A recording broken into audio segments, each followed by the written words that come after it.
Questing Druid is taking competitive Magic by storm. Where can we play it in Vintage? How about Underworld Breach?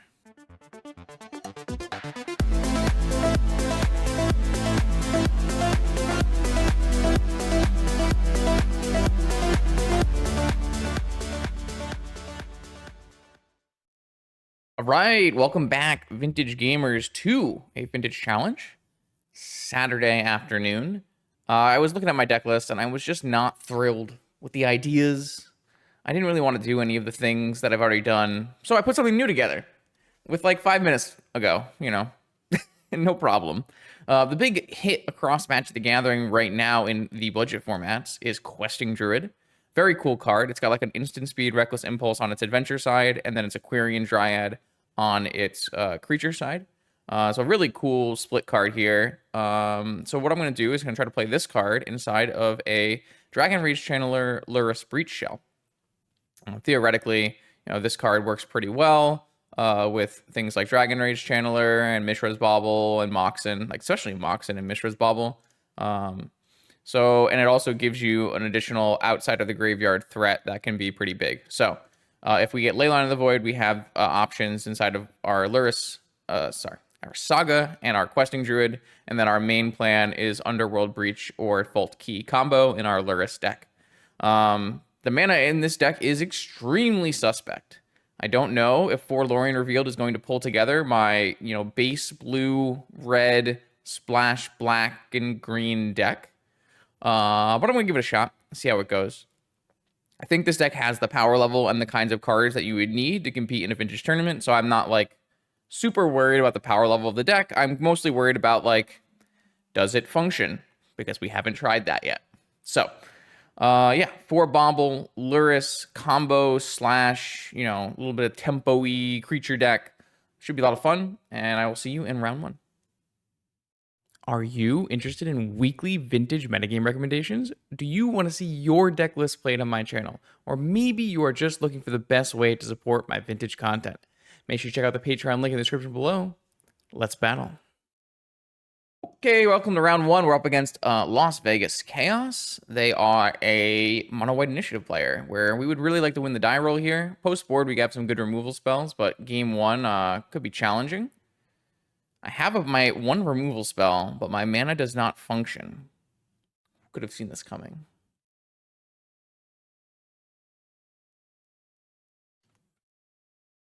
So really, in this matchup, if I want to draw, I feel like we want either a Force plus a Dragon Rage Channeler on turn 1, or a very achievable Vault Key combo or something like that. This hand just doesn't cast spells, so we're just gonna mulligan it. This hand is very weak, but is this a mulligan really? My opponent has also mulled to 5.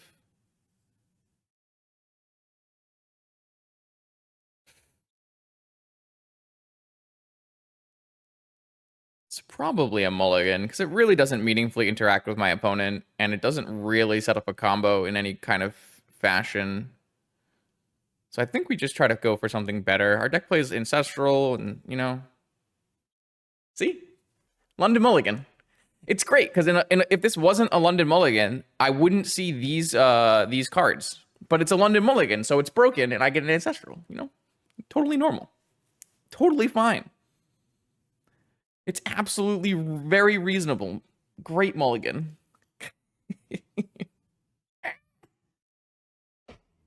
It's fine. It's okay.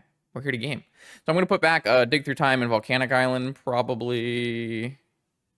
Or do I want to put back Breach and Dig Through Time?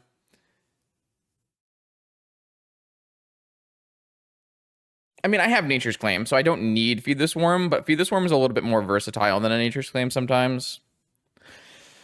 I'm gonna keep this. I'm definitely gonna bottom the Dig, and then I have to choose between bottoming Underworld Breach and Volcanic Island. They're at 5 cards. I feel like I just get rid of this Breach. I think I just want all these lands. I mean, I'm gonna Ancestral though. Do I really want to keep all of these lands? I don't think Dig Through Time will ever be online before Breach is online. Like, just simply casting, like, Snapcaster, Mage, Ancestral Recall. I think I'm just gonna do this. This also, like, if they don't have a Wasteland, my Saga can get Black Lotus kind of thing. Chalice on 0. Okay. It's pretty good against me. And Ancient Tomb. All right. Mental Misstep is not really good unless I draw a Force. Pretty sure I'm just casting Ancestral to try to draw a Force here. Maybe they're going to have a Cavern, but it's no good to play this Saga now. I did not draw a Force. Okay. So what's kind of creature you have on turn 2 here? Wasteland. So they don't have a creature. Well, I regret putting back my Volcanic Island.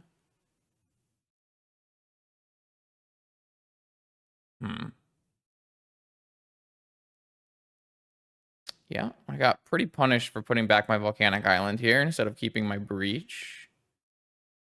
Guess we're Saga Gaming and trying to get towards mana. Obviously, this Saga doesn't make constructs because I have no way to play a 0-drop, but... I mean, that probably means my opponent doesn't... I was going to say it means they don't have a white source, but apparently that's not the case. Okay.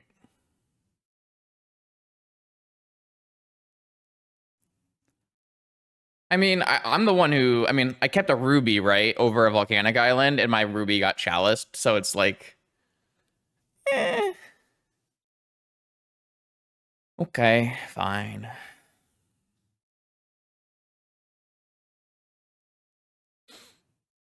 I mean, this is definitely the worst creature they could have played for them. Like, if this was an initiative creature or an Archon, like, it's about 100 times better. So I'm just really upset I didn't draw Force, because a Force would put me super far ahead in this game.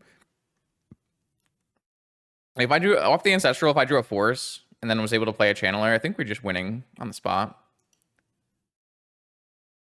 I'm assuming they're going to name, like, Breach or Channeler or something. Maybe they name... What happens is if they have to name, like, one of the parts of this, right? Oh, they just named Urza Saga. Sure. I mean, we can't make constructs anyways because they have a Chalice in play, right? This Chalice is just incredible against us. Give me back my Abrade. I guess I can't cast my Abrade either, so... So the question is, I guess I kind of just want the second Saga to go and, like, turn this into Mox mana, right? I guess I don't have a Ruby left in my deck. I'm pretty sure we're just going to play another Saga here, and, yep.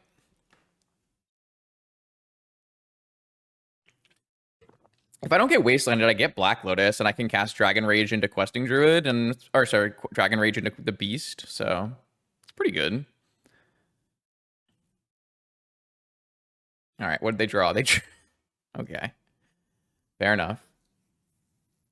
So this one is going to name Dragon Rage, or I assume?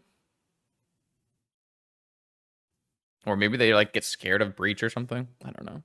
I don't have a Bolt in my deck. I have one Abrade.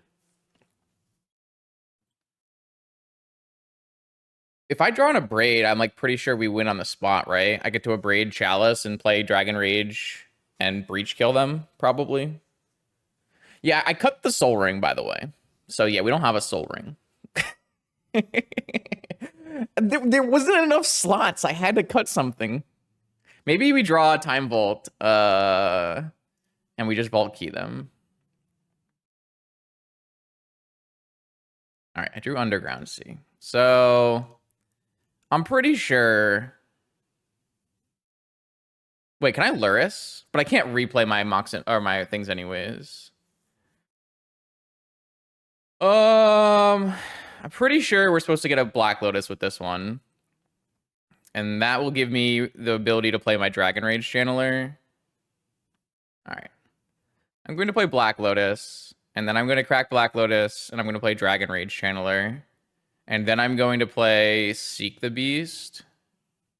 Probably.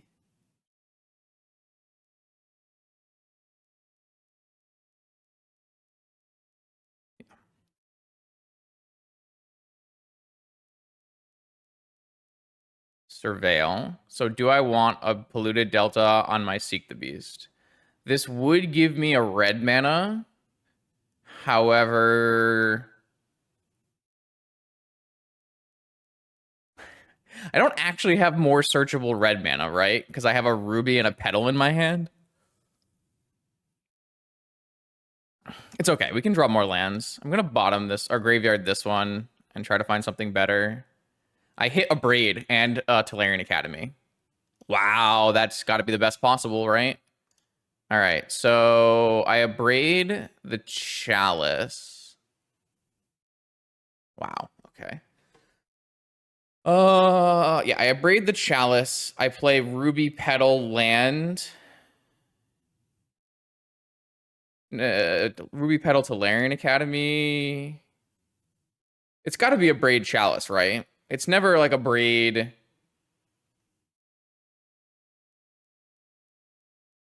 Well, I guess I can't use this saga anyways. So a braid, destroy Chalice, Surveil, Bauble Graveyard, and then Academy, Ruby, Lorien revealed. I'm gonna have 1, 2, 3 artifacts. I already cast Seek the Beast, so. What am I really looking for here? 1, 2. I have 4 mana after all of this. I can cast my Questing Druid.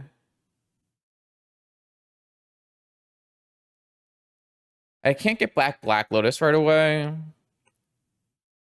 I could put Luris in my hand. And then next turn I could play Luris. Well, if currently Breach costs 4. This is not my style of deck, so I might mix a lot of mistakes here, but I'm just going to give it my best shot.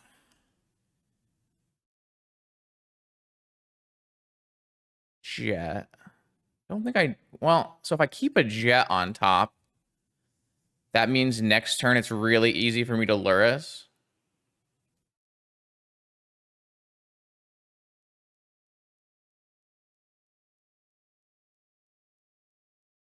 So maybe I just keep it. Play out Questing Druid and buy Luris. So this makes 3... 1, 2, 3, 4. No, I can't buy Luris and play Questing Druid. How many times can I cast Ancestral this turn? I can't, because my Breach costs 4 mana.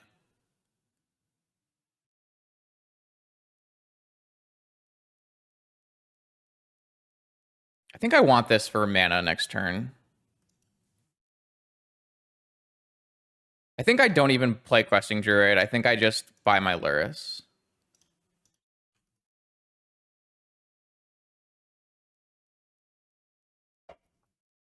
If I go Breach and buy my Lotus Petal and then cast Ancestral, I can cast 1 Ancestral, right?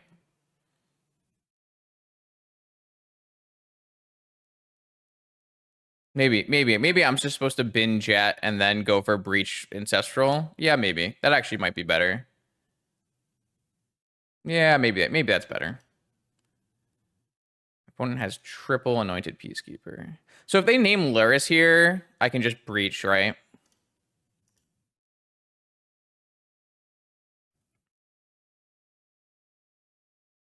Okay, yeah, I probably should have gone for Breach Ancestrals then, so I could have Force up. Yeah, okay, I was wrong. I just didn't really think about the Dragon Rage Channeler part of it, I think. Okay. That was pretty bad, probably. Hopefully they name Luris here. I just ignore Luris and go for Breach line. Because I don't think I'm blocking here. Yeah, if they name Breach again... I mean, I might still just have enough mana because I'm getting a... Okay. Because I'm getting a Jet on the top. Like, I'm not blocking here. I'm just going to look to try to kill them with a Breach. All right, so this goes and gets... I don't think you get a key. I think I get another mana source, right? Sapphire, Jet, just spin everything, and then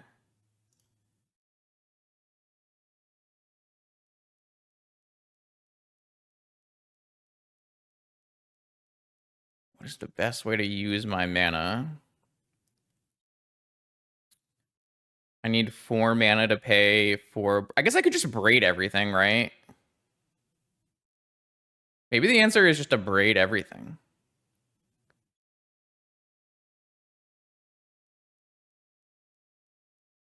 Like, do I need to cast Ancestral if I can just abrade everything and then I can Lurrus back, Breach again later? Probably not. All right, so what is the best way to play this? Well, yeah. I don't know. It's probably like this.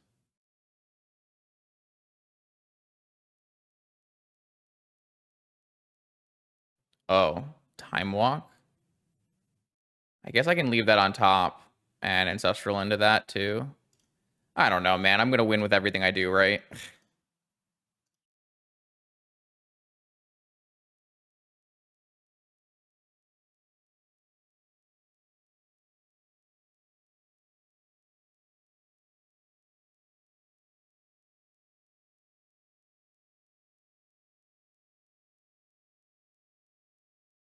I'm pretty sure every single thing I choose to do in this game is winning, so...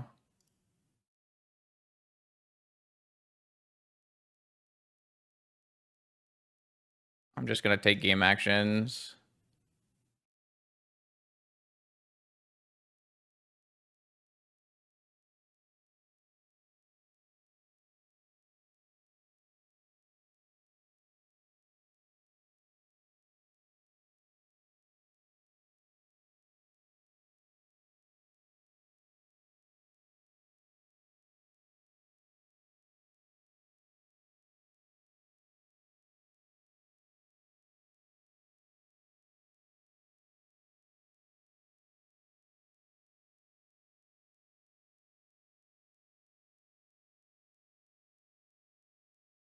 Demonic Tutor. So that's got to be lethal, right?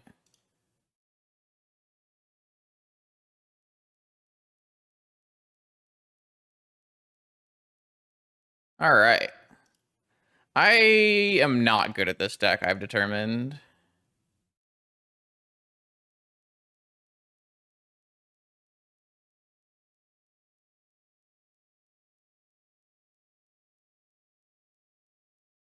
Yeah, I mean, Seek the Beast was kind of what won us this game, right?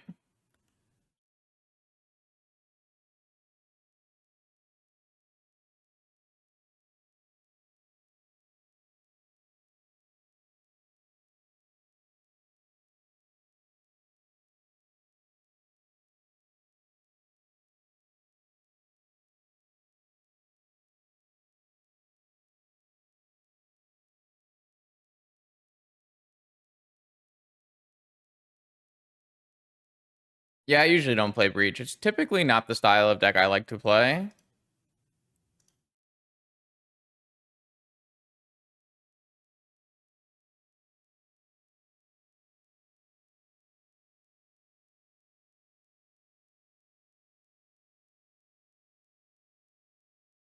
Hopefully I have enough time in this whole set.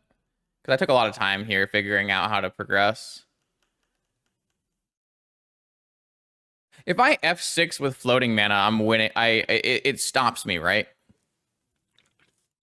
Like it'll stop after. It won't go to the next phase because I have floating mana. Pretty sure that's like a way to get through all these storm.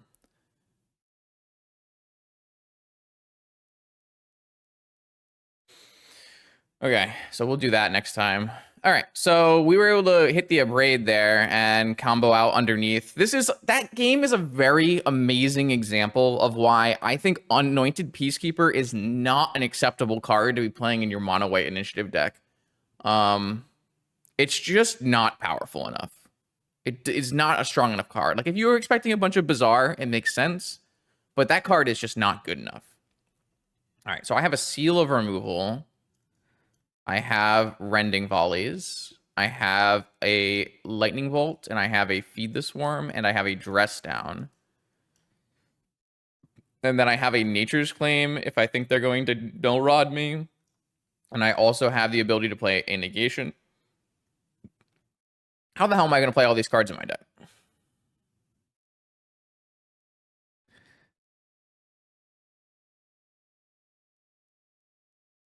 Hopefully I'm bringing in enough blue cards. Should be good.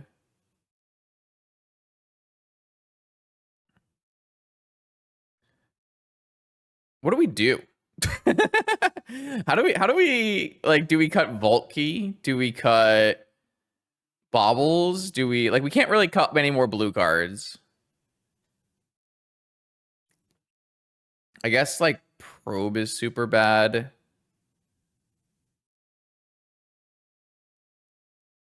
Maybe we trim a Breach. Like, I kind of want all my creatures, right? When you play against Initiative. Is that a stupid thing to think about? Maybe.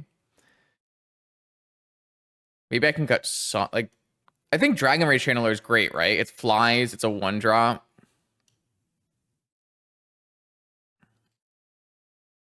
Like, Bauble is not, maybe we trim a Bauble though. Like, they have things like Null Rod and Archon, right? I don't think I want to cut Vault Key because I think it's a way we can just instantly win. Maybe I just trim like this.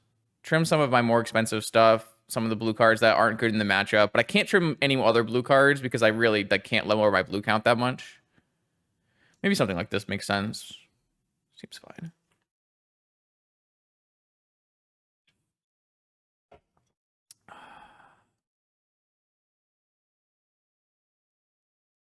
How do you...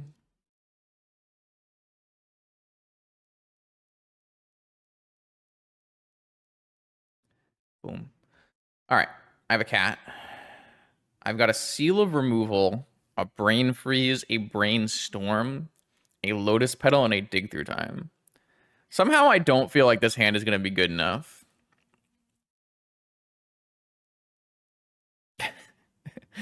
Somehow this hand does not feel like it's going to make it. I think I'm just going to mulligan this hand. It just does not look like what I want to be doing. Oh my god, my deck is bad.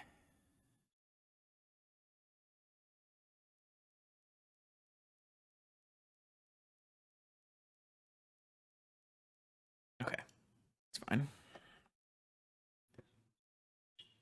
My opponent mulled a 5 again. I've got a Force here, and then I have the option of either dressing down or casting Seek the Beast at instant speed.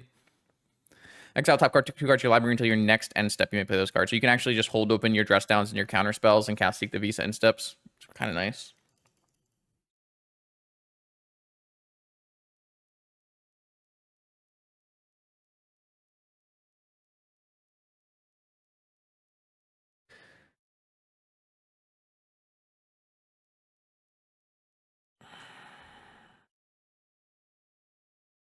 I think the only real reason we've been in these games is because my opponent had to mulligan. I can't imagine this matchup is very good. It's got to be quite bad. Like, game 1, my opponent mulled a 5, and they played turn 1 Chalice Go, and then turn 2 Wasteland Go, and then turn 3 Anointed Peacekeeper.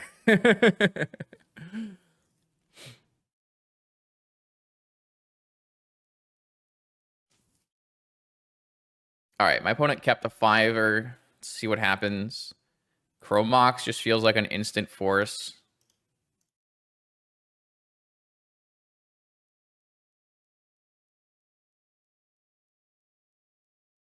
Yep. Bobble. Second Chromox on top. Fair enough.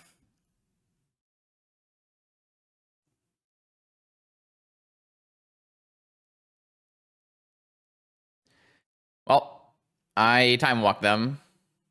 No, I still counter Chrome. Oh my god, they have a Wasteland and a 3-drop? Brutal. Wait, they don't have a 3-drop? They just have a... Wait, why would you put the... Oh, they have it. They just wanted me to F6. Fair. You just can't let your opponent have a Chrome Mox on the turn one. Like you have to force it. It's just how the deck works. I don't know how to explain this other than like watch initiative matches. Like they're a cavern deck. All right, well, we're gonna lose this game. Like in this circumstance, yes, it would have been a lot better if I had waited on the force and forced their turn one Archon. Agreed. But like if they go Mox and they chalice me or they cavern me, then it's like super bad. This is just how the mono white initiative deck works.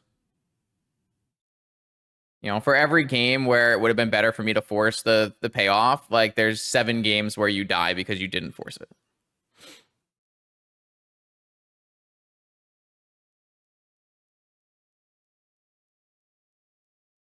I mean, we're super dead here. I don't have a single removal spell in my hand. Like if my opponent didn't top deck Chrome Mox, they have 0 white sources. They literally can't play the game.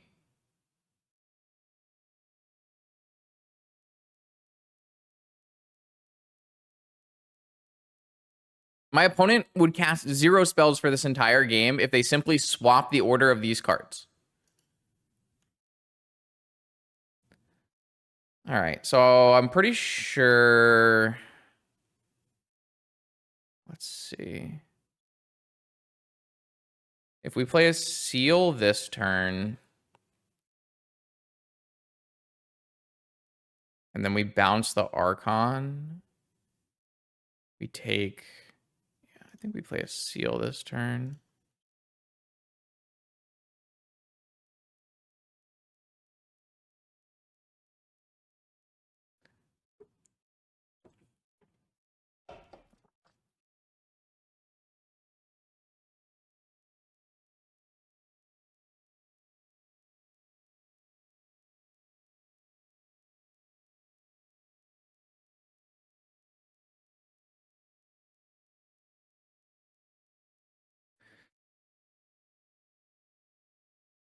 Sure.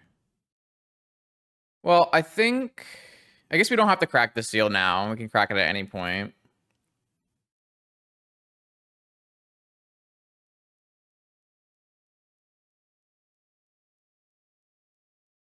This doesn't do anything.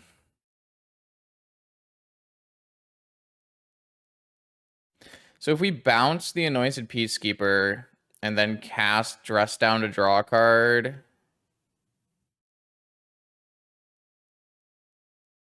We bounce the Anointed Peacekeeper. We cast Questing Druid. We bounce the Archon and we cast Seek the Beast.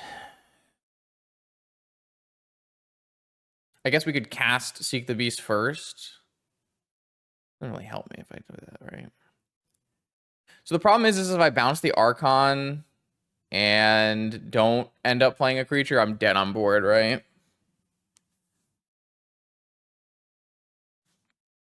But if I bounce the Archon and get a Questing Druid in play, then I don't die immediately. This Tellurian Academy tapping for 0 mana is really bad for me. I feel like I Seal of Removal the Archon. I cast Seek the Beast and see what happens, and then we Seal of Removal based on that. It's probably fine. I feel like we need to hit like a Black Lotus to play this game, so I hit an Urza's Saga and a Demonic Tutor, so so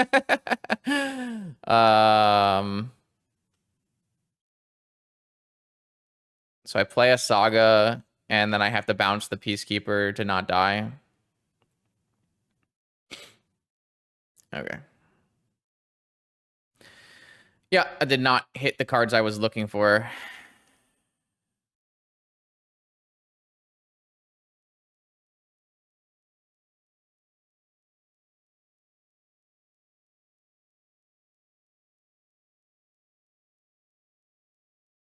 I feel like this player is really good at using their Lorien activations. I feel like they always choose pretty good timing windows.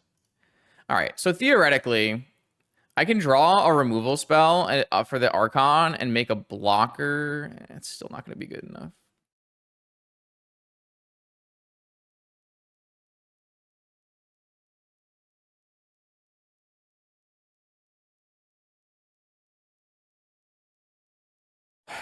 Okay. So if I draw a red removal spell for Archon, and then I play Ruby, that will give me enough mana to make a construct and play Questing Druid and survive, right? They should probably just name Ruby, actually. It's kind of an interesting thing, but I guess they have to name Dress Down in case I like combo kill them, right? They named a Braid? Okay. Volcanic Island. So if I start with Dress Down.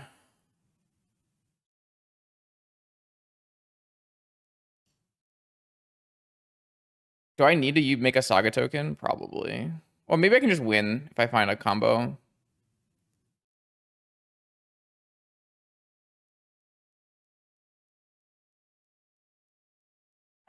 I don't know. I'm gonna cast Dress Down. I did not draw anything. This. I have 4 mana. I can make a construct. I need to draw cards. I can't draw cards. Okay.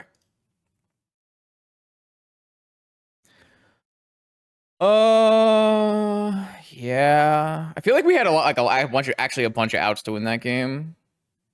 If I had simply let Chrome Mox resolve, I also win that game. Unfortunate. Okay, on the play. Same thing. But this, the counter Chrome Mox into Mishra's Bauble, look at their top card, see second Chrome Mox was very bad. And they also had Wasteland, right? So like, not only is their top card a white source, but it's also a white source that doesn't cost a land drop, so they can Wasteland me. Spell Pierce on the play. Don't really think so, because a lot of me being on the play is going to be playing Urza Saga or turn 1 Dragon Rage Channeler. So I actually don't think I want Spell Pierce here. That could be wrong, though. I could be convinced that that's wrong. So here is Saga Dragon Rage Channeler Force. Yeah, I mean, I think that's a keeper.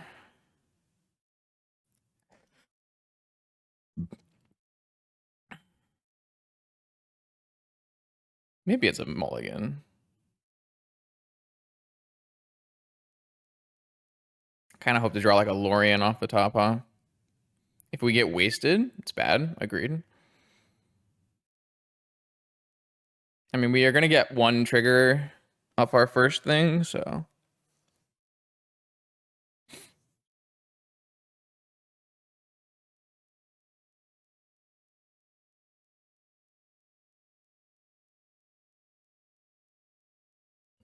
I guess like the worst scenario is we negate the first thing we see and then they wasteland us, right? Maybe. I don't know.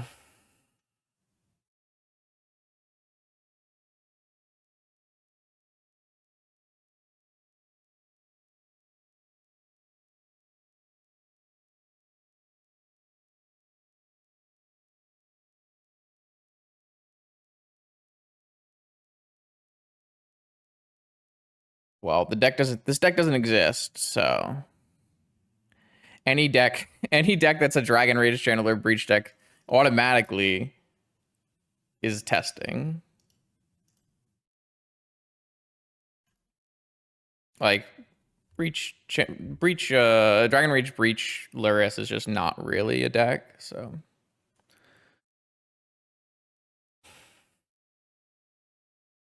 Oh, it's just Wasteland. Yeah, that's about the worst possible outcome. All right, land off the top. I got punished for asking for Lorien revealed. That's too funny. Unlucky. Caracas. White. Swords to plowshares? All right, well, I'm gonna cash in.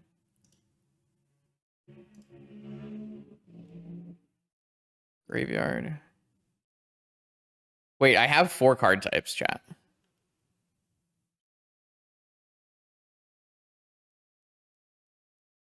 Wait, do I want to keep this and just try to win with 1 channeler?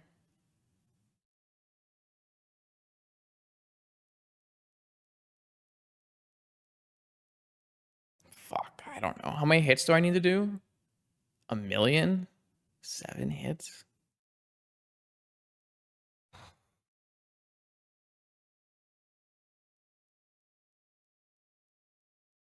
White Bloom Adventure. I don't have a basic to search! I don't have a basic to search!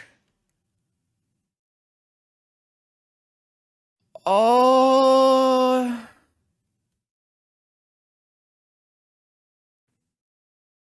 It's fine. They keep trying to fucking F6 bait me. Can you freaking stop it? Why do they keep trying to F6 bait me? Good God.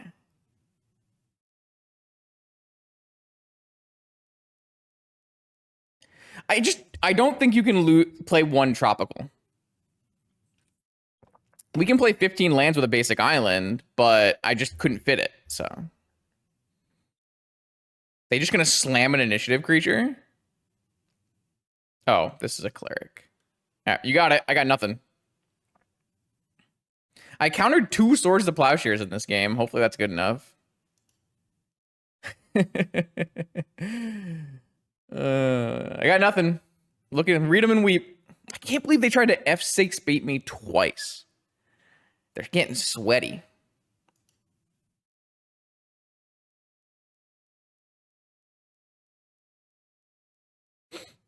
Maybe they've seen the channel. They know exclamation mark F6.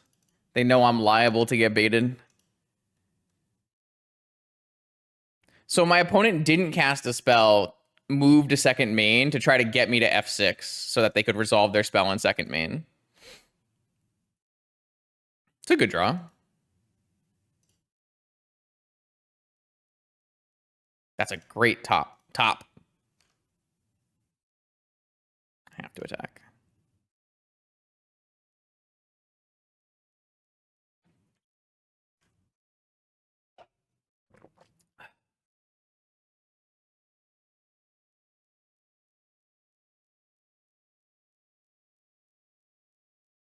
Oh, we can't. Dragon Rage Channeler costs too much mana, but this is going to be the initiative. Or is it another Anointed Peacekeeper? Okay, it's the initiative. Oh, man. If I had a basic, I guess it wouldn't change that much. This is a sorcery.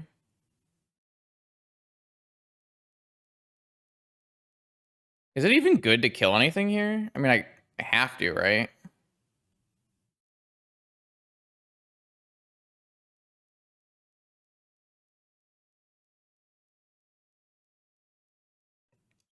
I guess I want to crack before.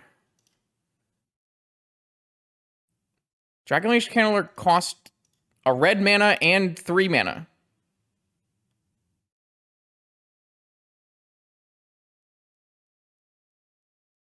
How am I playing Dragon Rage Channeler, chat? You're killing me.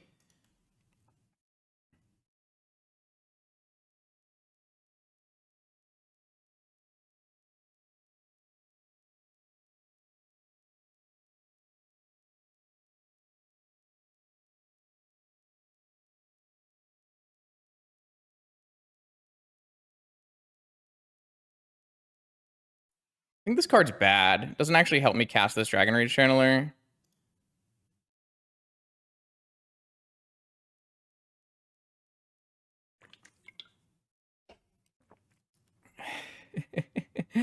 Chat's just like, cast the illegal card. If they play a Seasoned Dungeoneer here, do I lose? They forge, they hit for 5. Sorry, they attack.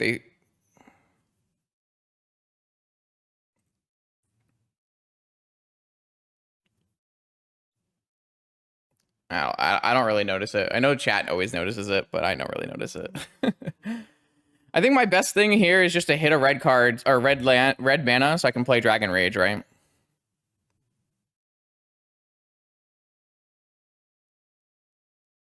So we're not gonna forge.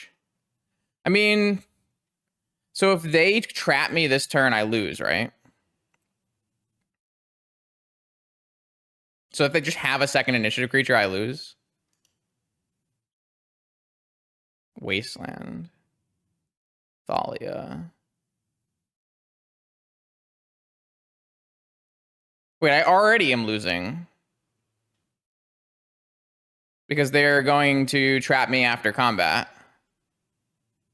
All right. Guess we lost. That's unfortunate. Yeah, we were just a turn too slow.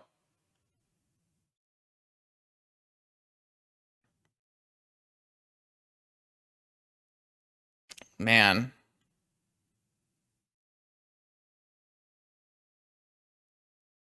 There wasn't anything I could really change, right? Should have cast earlier. What?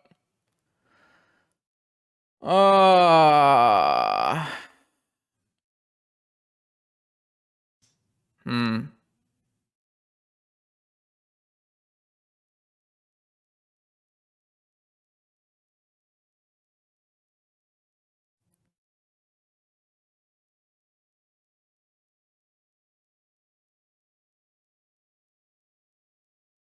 A basic doesn't change anything in this game either, right? Having a basic island would not have helped me at all.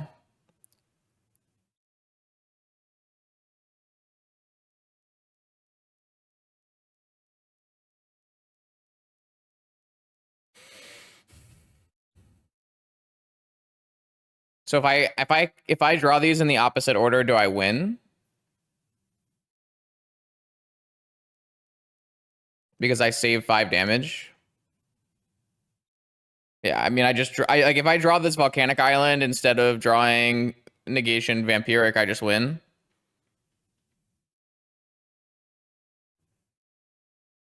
Hmm. I don't know. The thing that bugs me is probably game 2, where maybe I just like, maybe Nico is right. If they're on a mold of 5, I just don't counter the Chrome Box because they're gonna go down to 3 cards or whatever anyways. So in that case, I would have just won the game in game 2. So that's probably where the real mistake is here. Like, this hand's a little sketchy, right? But I feel like it theoretically can win. The fact that they had double swords was really weird. Their hand was like no fast mana, double swords. They also just like didn't have to swords me on their turn. It just like opened them up to negation for no reason. So yeah. Lots of things to think about there. That matchup looks really bad though. I also like just didn't have any removal spells, right? I drew the Feed the Swarm, but I didn't have access to like, if I have you know, Rending Volley or a Lightning Bolt or an Abrade, it's like much better, right? Because then I'm also getting red mana. All right, here we go. Round 2. I got a cat. I'm on the draw against Squee. It's just so doomed, man. I don't have any Wastelands in my deck. I need to find like a combo. Opponent can give us all the information they want because we're just gonna get murdered. Like, there's just no chance. Like, this hand I would definitely keep against any reasonable or like normal Magic the Gathering deck, but against Squee, this hand is just never going to do it. Like, I really need to find... I don't even know what I need to find. A combo kill or something. I don't know. Okay, yeah, sure. I'll do that. I think I just get rid of this force. Just keep all my cards. I don't know. I honestly just don't know how we're supposed to pull this one out. It's just it can't be a worse matchup. And then they also have a 7-card hand on the play. I don't even have ley lines in my sideboard. I just have like normal stuff. So like we have one Tabernacle, one Strip Mine, one Needle, one Spell Bomb.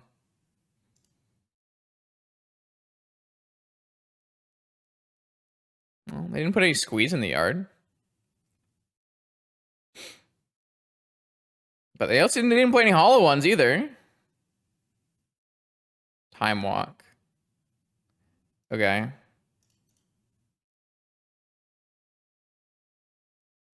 gonna Time Walk, redraw with Bobble to give me the most information, and then I can Brainstorm and Shuffle.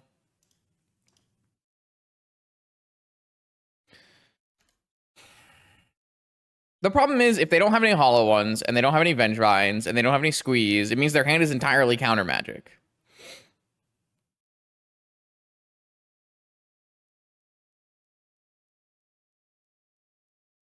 All right. There's a combo. I'm gonna go, like I said, I'm gonna Brainstorm into Shuffle.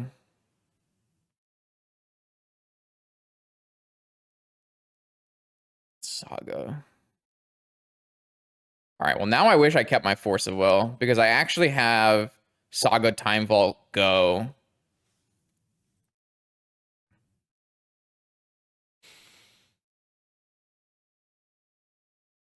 So I think what I'll do is I will put back Bauble, Lorien Revealed, and go Saga Channeler go.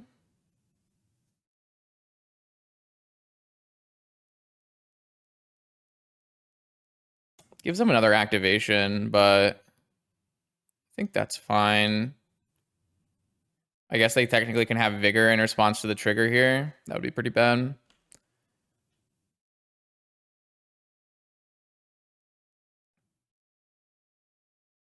All right, so that's... I can turn this on. I can't turn this on because this is a sorcery. Never mind.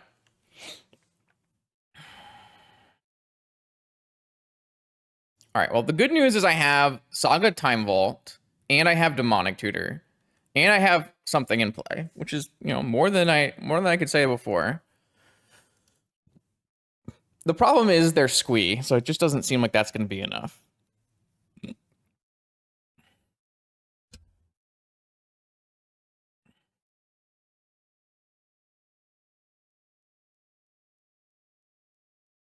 Interesting.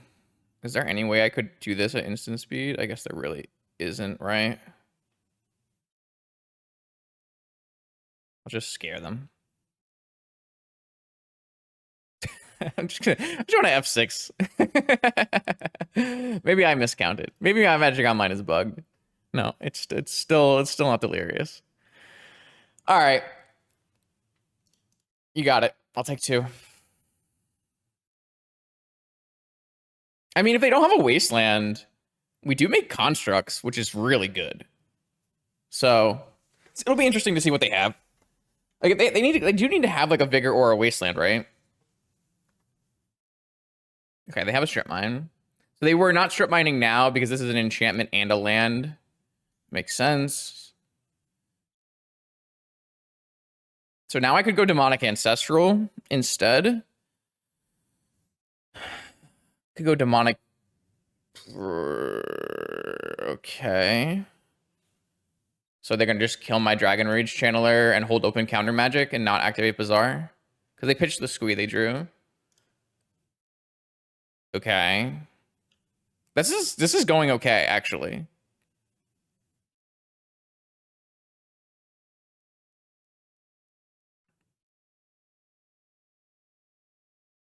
I also have a Luris. So I think if their 3 cards in hand are like traps or negations, the best thing I can possibly do is Ancestral, right?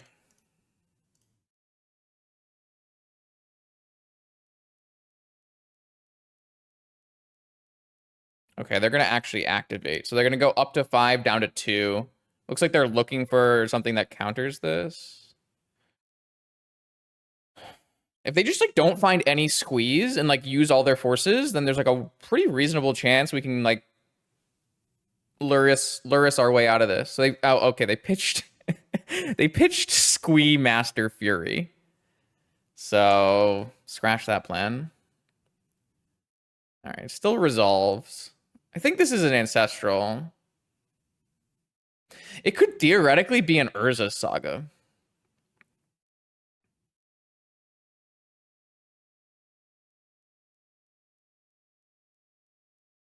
Like, would they keep a Wasteland here? I guess they're gonna bring back Squee Master, so that's just like a really shitty plan.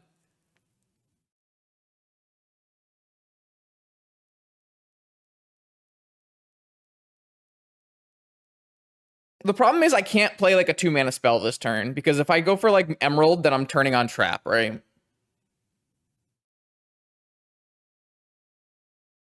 I'm just gonna go Ancestral. I think it makes the most sense. I think I am supposed to like, it's nice to hold this Emerald, but I think I'm just supposed to play it to help play around Trap in the future. Yes, I think you can't go Cruise because you're playing into Mindbreak Trap. And I wanna play on their turn with 2 cards in hand. I think it just makes the most sense. Okay. All right, so my opponent has a Master of Death and a Squee in their hand. They're gonna go up to 5, up to 7, down to 4. Can have double interaction. The problem is they have so many spells that stop Vault Key. That's the huge issue.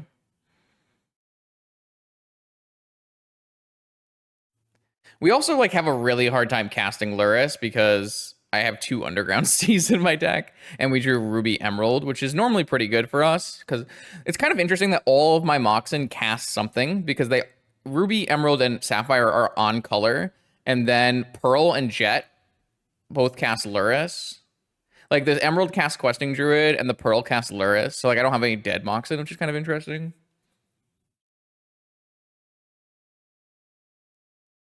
I didn't have 7 cards in my graveyard. I had... Oh, okay. You're right. I had 7 cards in my graveyard. I think I was looking at 6 card types. I don't know. Like, I guess if they had a negation, they might just counter Demonic Tutor, but I don't know. I think the Ancestor on their turn is fine. All right, so they have 4 cards. We don't know about any of them. They put 2 Squeeze back in their yard. I have an Abrade. That's a very useless card, I guess. I guess it kills a potential hollow one later. So I'm probably just going to jam this. And I think the way that I jam this is Time Vault Key. That way, if they have a Vigor, I can keep my Saga. I guess theoretically, I could jam Key first. I actually think it's better to bait the Vigor with the Vault Key, if that makes any sense. I guess if they have Mental Misstep now, then... Okay. So that's really good for us, right? My opponent Vigored Time Vault Ruby. I feel like they should have waited until I activated the Manifold Key on the Time Vault, because now I have a Saga. Yeah, I agree. I think the Saga is much better. Like, constructs are winning for sure. Though the problem is my opponent has double Squee, which means they draw a million cards every turn.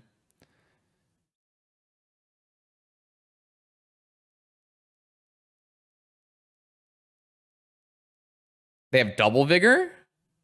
Oh, they have Noxious on Strip Mine. I think I want to be able to hold open a Braid. I think I can take the 2. Okay, they're down to 1 card in hand. And it wasn't Trap, or they definitely would have trapped me. They have 2 Squeeze in their yard. Oh, you're saying I can just wait to activate until their turn? I don't think that really helps me, does it? I mean, maybe? You're right. I didn't think about that. Yeah, I don't think that helps me though, right? I mean, maybe I get an extra turn that way, but like killing both parts of Vault Key is better than killing a Ruby, right? All right, my opponent's up to 6, down to 3. They kept 1 card. I'm kind of hoping they like invest in a hollow one here and I can just upgrade it. All right, so they put a chalice into the graveyard. They kept a Master of Death in hand, which means they definitely have force. Nice. All right, so they have Master of Death force in hand. I don't know if it's will or negation. And I'm going to get construct tokens. So now we're in a pretty decent spot. They are still drawing 3 cards every turn, though.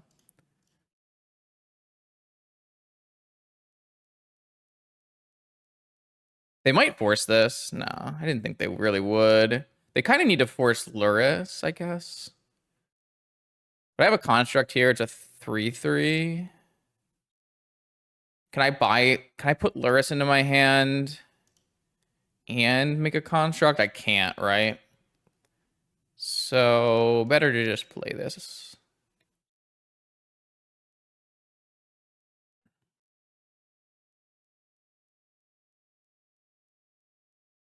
They might.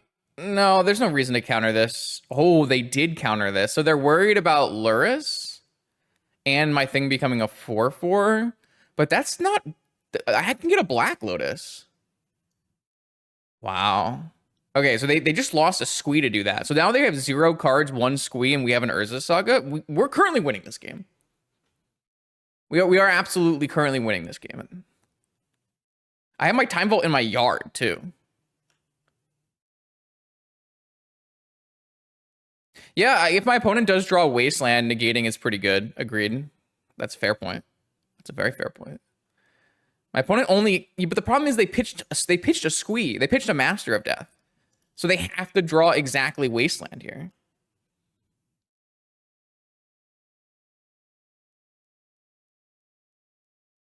They put 2 Vines in the yard with 1 Squee. No Wasteland, or they would... I guess it wouldn't have changed anything. All right, they didn't hit a Wasteland, so that means I'm making constructs.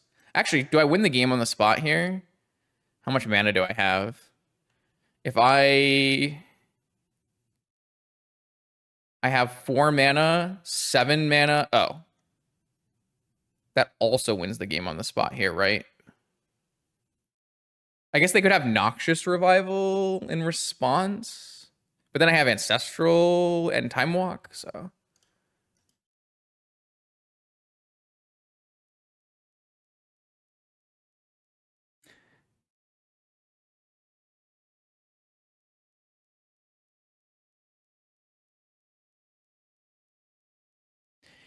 That was a steal.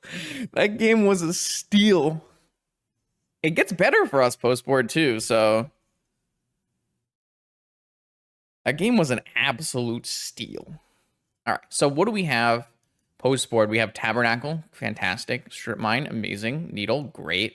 Spellbomb, fine. And Claim is a possibility for Hollow One. And Chalice. All right, so negation is garbage. I don't like Spell Pierce usually.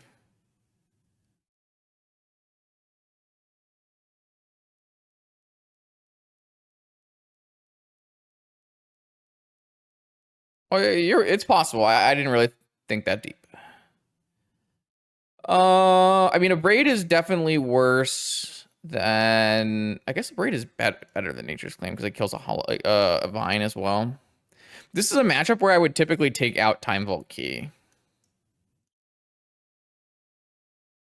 It's just like really hard to resolve a time vault and have a saga go off or like not have vigor or whatever. I don't think vault key is very good here. Misstep. I don't think I'm countering Noxious Revivals, really. Like, I'm not playing a Wasteland. Oh, I guess I am playing a Wasteland. Hmm. It's possible that Misstep is, like, better than a Dig Through Time, though. It's possible it's just not. I think I'd like to keep in Breach. I think this is how I want to play it. What is this? White and blue. Okay.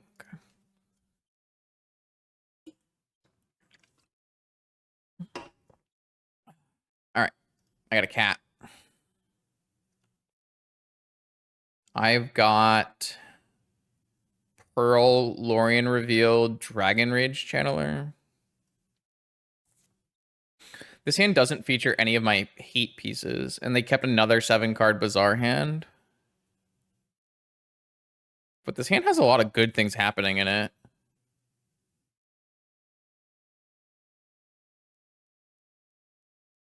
Yeah. I don't know. So the only thing you can counter Root Wallas and you can counter Noxious Revivals. And counter Noxious Revival is really good, and it's better when you're having Wastelands in your deck.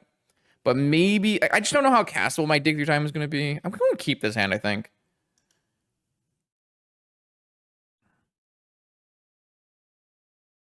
Oh, my opponent gets to probe me. Oh no! Okay. All right. Well, yeah. Lorien Revealed is not a full fetch land, chat.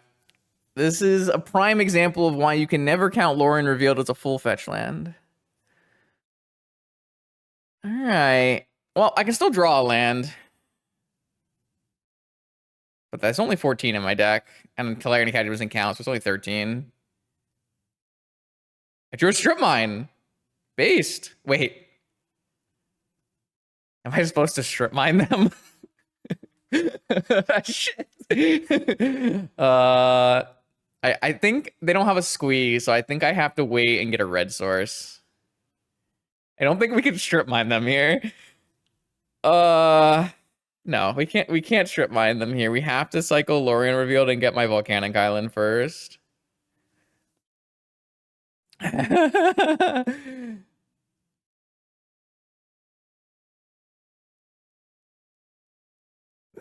I would love to Strip Mine them here, but it's fine. We can turn this Pearl into a Dragon Rage channeler trigger too. I mean, Strip Mining them is extremely good, but I do think I want to wait a turn. It's not like they put a... If they had 3 squeeze in their yard, I'd probably just Strip Mine them, okay? But because they had no squeeze in their yard, I think it's totally viable to just hold for a turn. The one thing I can't do is jam Time Walk next turn. That would be a mistake.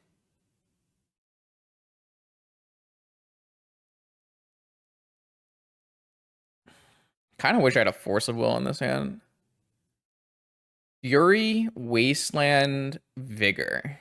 Interesting. Wasteland again. Okay. Wait, so they're going to Wasteland my Strip Mine when I go get a red source? This game sucks.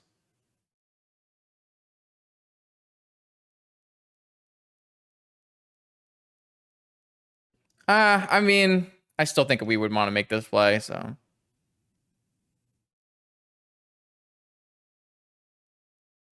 What if we wait? I don't really like waiting. What does waiting do for me? Yo, what's up, Nook?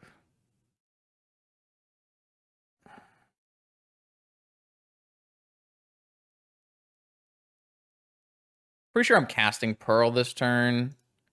Puts an artifact in my yard immediately as well.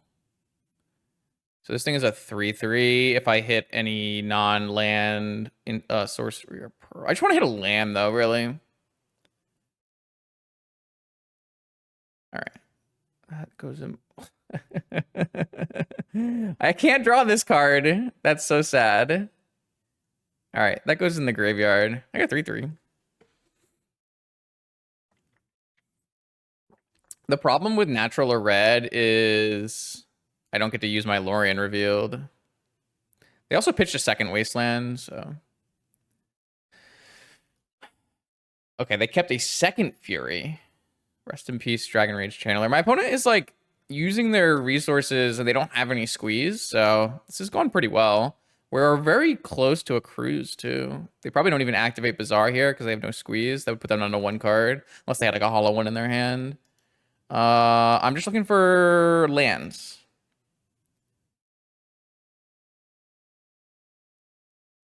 I think I'm gonna lead Time Walk here because if they do counter Time Walk, I think that's actually good for me. And now the question becomes, oh, I'm so close. I'm still, 1, 2, 3, 4, 5, 6. I didn't have enough anyways, so. Black Lotus. So.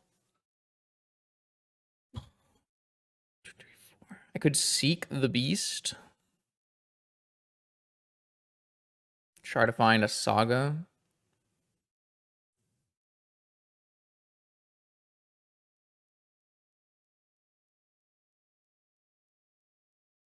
I'm just gonna cruise. Well, I have a claim in my deck that can kill a chalice if I need to.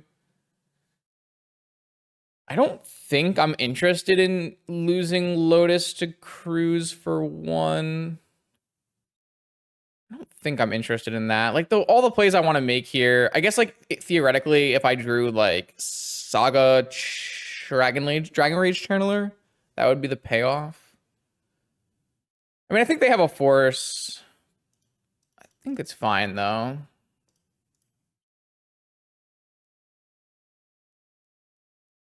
I think they have a force, but that's not that big a deal. Yeah. Okay. All right. So they get to activate twice and look for squeeze because they have 0 cards in hand. They found a squee off their first activation. That's not great. Now they don't have to activate twice because they go up to 4. Activate again. Look for a hollow one. It's not good for me. Maybe I did have to just like go for an end step questing. I don't think I would go for an end step questing. Yeah, I'd probably go for an end step questing Druid or Seek the Beast. Maybe that was a better play. They found a Vengevine and a Squee. This is getting out of hand really quickly. I guess like my best draw maybe just a Nihil Spellbomb. Emerald. Oh, this is bad. This is really bad. Do I want to Seek the Beast now? There's a lot of ways that goes badly. Can Luris Lotus? Can I?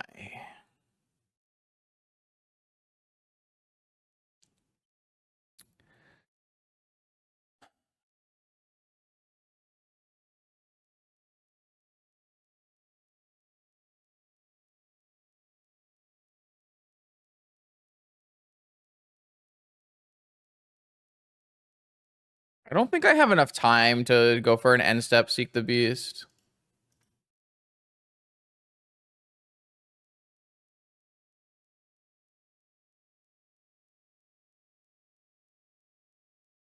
I hit Tabernacle Flooded Strand.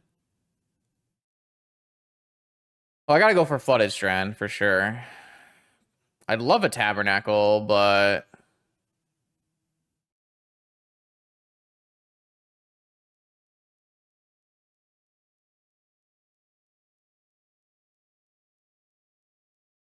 I need to get a black source and then vamp for something. Can't really. Well, a Braid is unfortunately exiled to the Dragon Rage Channeler. So I can't get a Braid.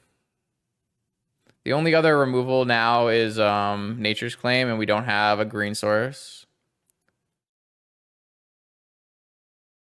I mean, it's still, this is still the play. I guess theoretically we could go questing Druid, but I don't think that's actually good. This might just not be good enough, unfortunately. Maybe like this Treasure Cruise play was just so bad.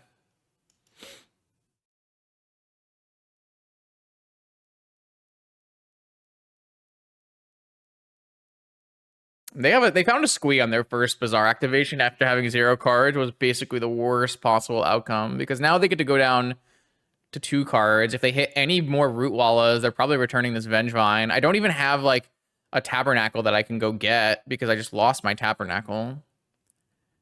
They've hit double Bazaar. They have Vengevine, double Vengevine squee. Like I might have to just clear their yard here, right? Well, the Spellbomb cycles actually, so it's probably correct actually. Hopefully they don't have Misstep as their last card.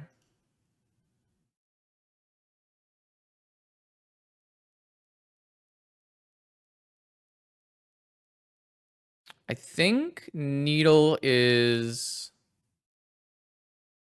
Needle worse? The Spellbomb does a nice thing where it draws me a card. But they do have 2 Bazaars.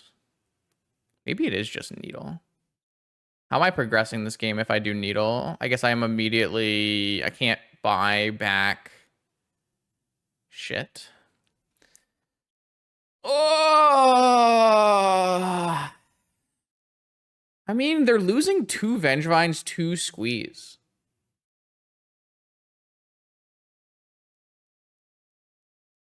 But, like... I can eventually replay my Nihil Spellbomb too, right? It might just be Needle, to be honest, but I'm not convinced it is.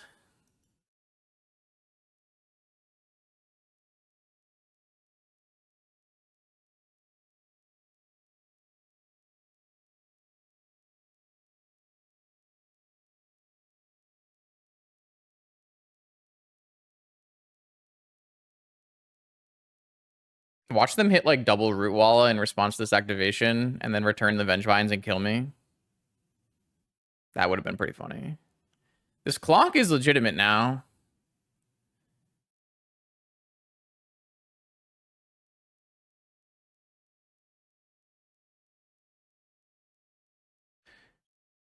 All right. So they are out of stuff.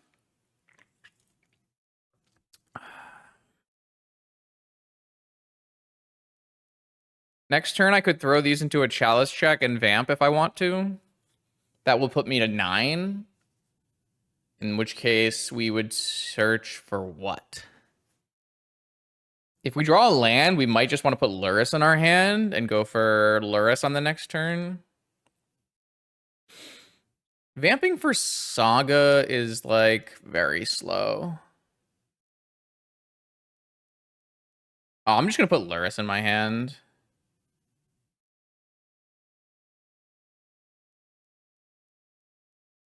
Lurrus stabilizes here hard. Maybe I'm supposed to hold these. I mean, they're going to wasteland my Black Source if they draw a wasteland no matter what, right? So it doesn't really matter.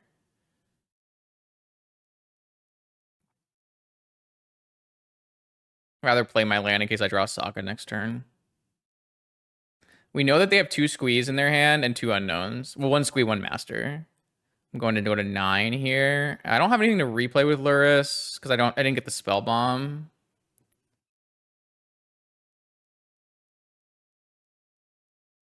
Well, this thing costs me green mana, and I don't currently have green mana, so... Bobble. Hopefully they didn't draw Force of Will.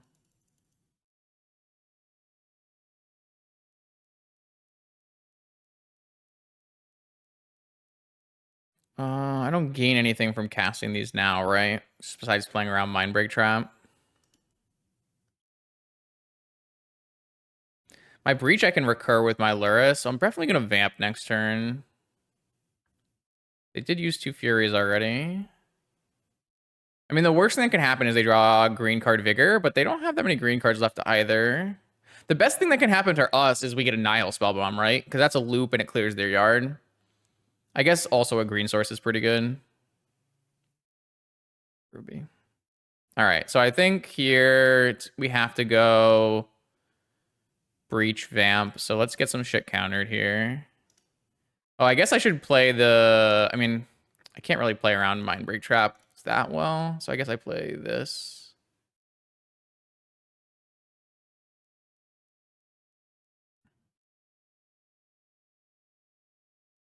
Ah, they had negation. Okay. Well. Okay. Do I swing? No? I guess I don't have a Braid in my deck. No, I don't think so.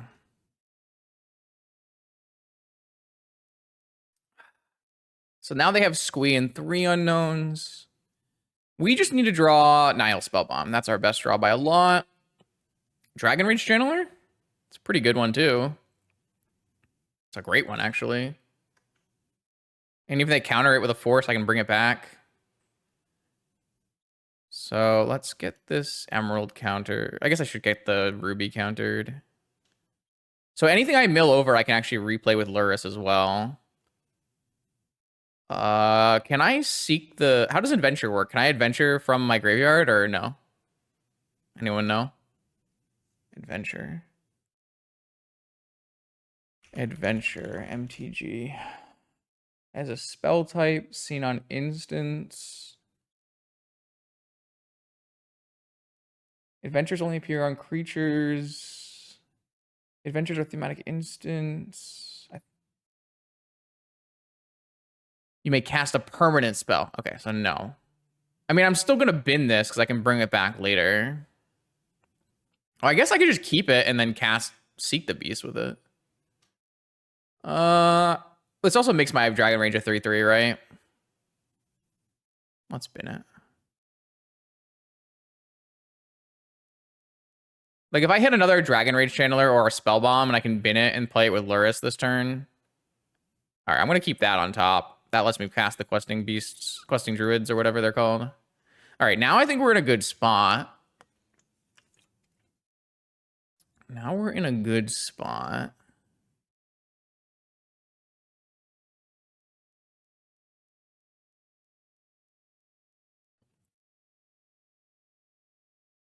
Oh no, we're pause at their end step. Doesn't mean they have a Vigor. I guess if they have a Vigor, we can rebuy our Needle next turn. That might not be fast enough, though, if they bring a bunch of Vengevines into play. That is something worth noting, though. If they do kill our Needle, we can bring it back.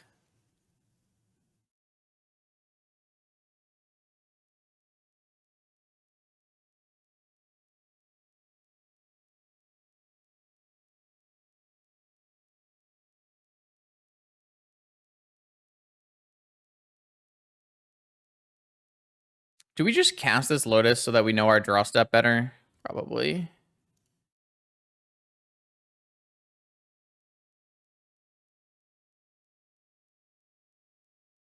Yeah. Oh no, I just turned off my Dragon Rage Channeler. I think it's still... I should have probably have attacked first. My bad. I was not thinking about that at all. I just was like thinking about I wanted to make sure I extracted the most value. And I wasn't thinking about the fact that I would turn off my Dragon Rage Channeler. Like, I could have just played it from the exile and, like, rebought oh my fucking god, they hit their third Fury. And they kill my entire board. Okay. Well, that's unfortunate. The good news is I can still play my Questing Beast from the thing. Okay. I definitely should have played...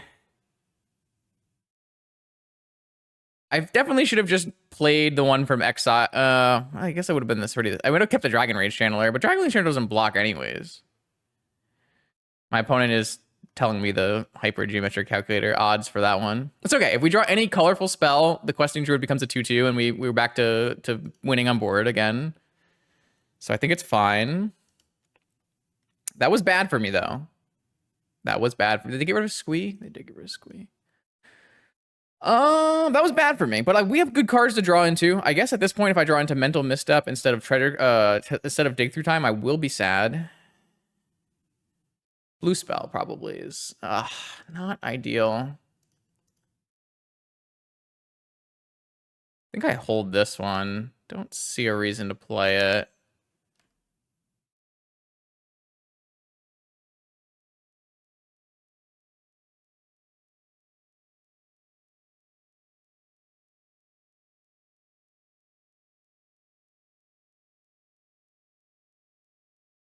All right, I'm gonna take the shot here because the minute this thing becomes a 2/2, it just holds down the fort forever. And I just need any colorful. Okay, perfect, beautiful draw. A+ draw, would draw again. Actually, yeah, I want to be able to hit a Saga, so I will cast Seek the Beast. Obviously, this can get negated, but I think it's definitely worth it to do it now, so I can just cast both parts if it doesn't have negation. This is a sick draw. It's a creature. It gets cards. It's super sick. They have force. Okay, so now they had Mental Misstep, but now I have a 2/2. Do I play this? Yeah, whatever. I'm done holding that in my hand. All right. They still have Vengevines and shit in their yard. I definitely am happy we took Needle over Spellbomb. That would have been, I mean, like, obviously we've been able to loop spell bombs, but against 2 Bizarre, that's probably not good enough. Maybe it is. I don't know.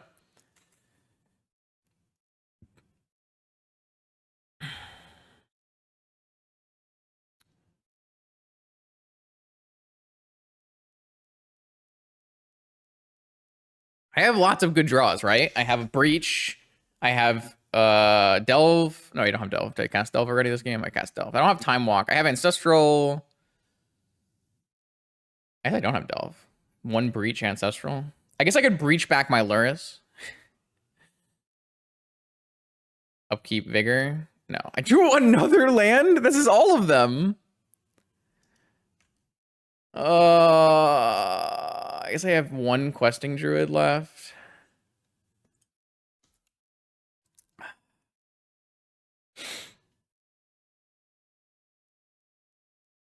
Lorien? Oh, yeah, I got 4 Loriens in my deck. That's a good one, too. All right. I cast Demonic Tutor. Does it resolve?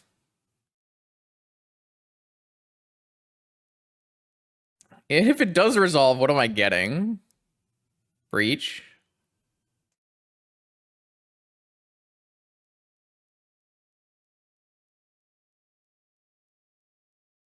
What if they're just holding Wastelands in their hand to get me to play Sagas? I guess I can't play Luris this turn because I use my black mana. So all I would do is I would Breach and I would play Dragon Rage Channeler, Questing Druid, Dragon Rage Channeler. That actually might not be good. What if I just Spellbomb, chat? I kind of like Spellbomb too. They didn't have a negation, so I guess we can just cast Ancestral. They've already used their Mental Misstep as well. This is not playing into Mindbreak Trap. No, you don't have to go on their upkeep because, all right, because you don't need to go on their upkeep. Do I play around Trap though? I'm probably supposed to play around Trap. Yeah, I'm gonna play around Trap. Hopefully they don't have. I mean, I think they would have Vigored me in response to Ancestral if they had Vigor. So, like, they didn't have a negation because they would have countered Demonic Tutor, and they don't have a Mental Misstep because it's exiled. So I think it's very safe to Ancestral on my turn. Try to hit Saga. Now I have Force of Will for a possible Vigor. So I think I'm in actually a very commanding spot now. 1, 2, 3, 4, 5, 6, 7. Dragon Rage Channeler. Sweet. Cast Dragon Rage Channeler.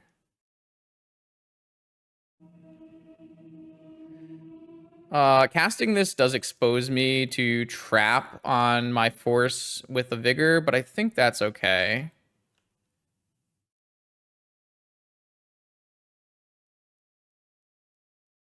I can swing.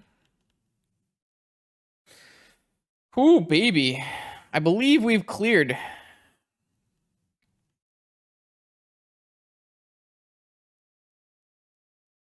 I think I am going to just cycle this spell bomb now. Don't think there's any way I get punished for that.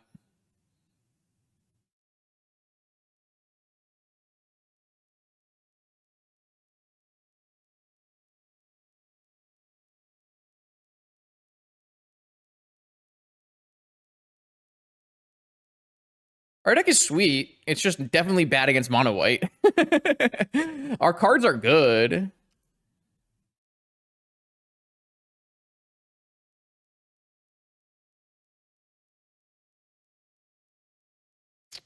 I don't think I'm casting Lorient. I guess if they vigor me here,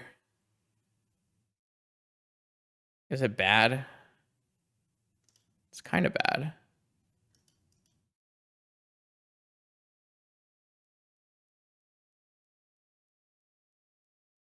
I hope this doesn't throw the game.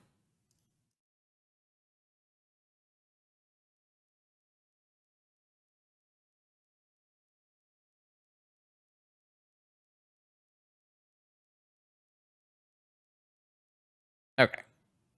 If I don't get vigored in response, oh, okay. All right. So attacking exposes me to a possible cradle.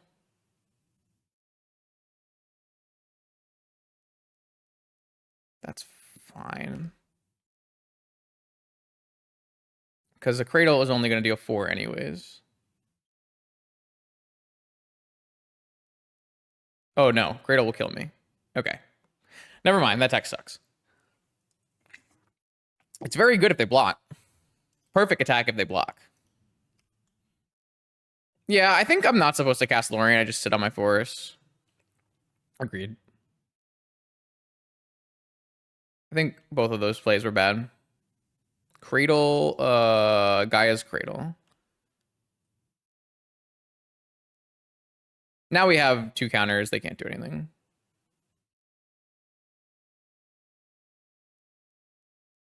And then next turn we can force our own spell to get lethal. So they play a Cradle, and then they use it to pump a Root Walla and hit me for 5. So it was not a very good attack if they have a Cradle in their deck. If I don't think they have a Cradle in their deck, which most lists don't have Cradles in their deck, then it's pretty good. Oh, it is 4. I just did the math wrong. Okay, then it's fine. The attack's great then. I did the math. I concluded it was 4, and then I did the attack, and then I somehow convinced myself that it was 5.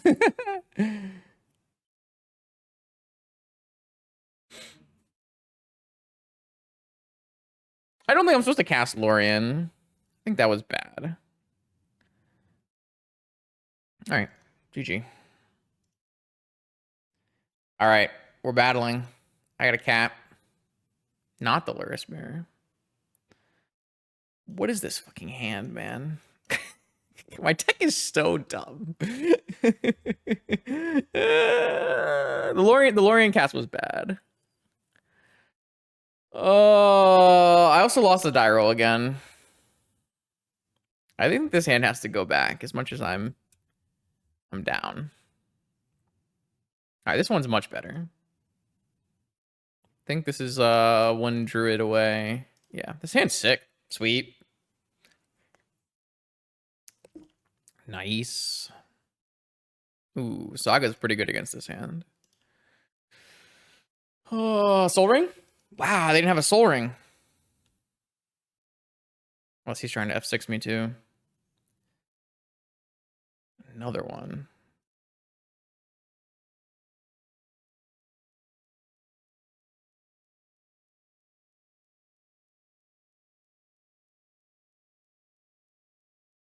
I just hold this Sapphire, right, for when I have 2 channelers.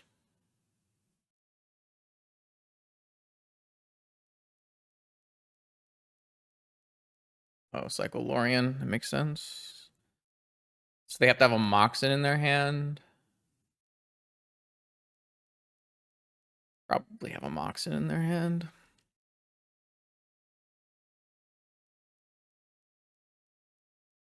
It's a little awkward that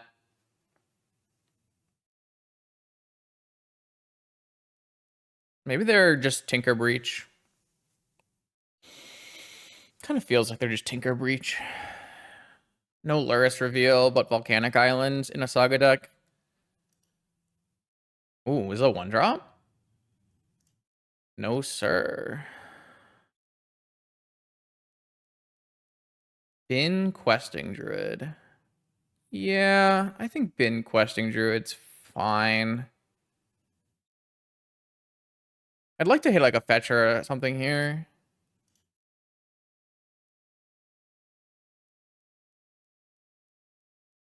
This means there's no construct coming.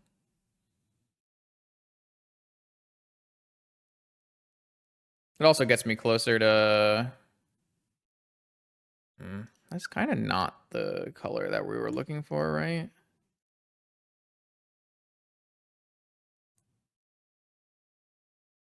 I guess I can put Luris in my hand. All right, Surveil. Valk. I don't need a Valk anymore. Well, I do need a Valk, but I can't draw it this turn, right? So it's not really good anymore. If I had drawn a Valk for turn, it was good. But because I'm drawing a Valk now, it's just not good because I have a red mana if I want to Seek the Beast next turn anyways. And this gets me Delirium too, so.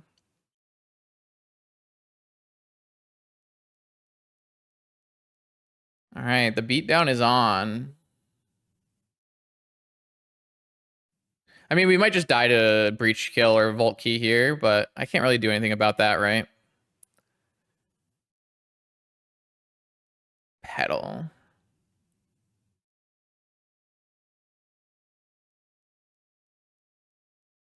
Petal lets me cast Luris. Is that actually good, though? I don't really think so.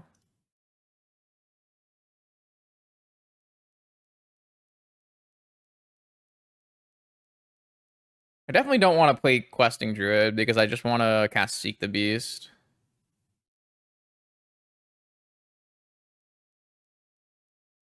I mean, the bad news is my opponent can just combo kill me and I have no recourse because I just don't have a force, right? But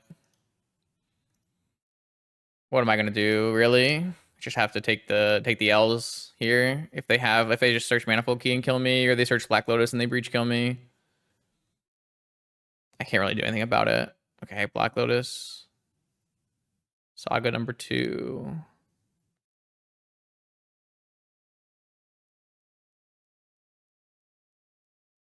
This is a Citadel. That's not that bad. They've already played a land this turn. I have 6 damage here. Technically, I have a Braid in my deck. I guess I can't cast a Braid.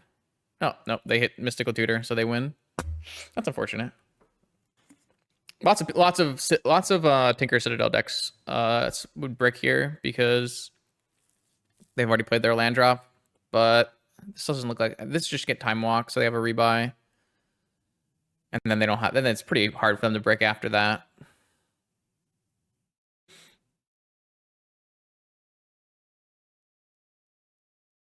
Really, it was nothing I could do in this scenario. I just didn't have a force, so I died.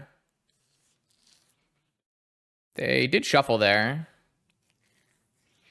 All right, I mean, they can brick on a top right here with like a Force of Will on top of their library.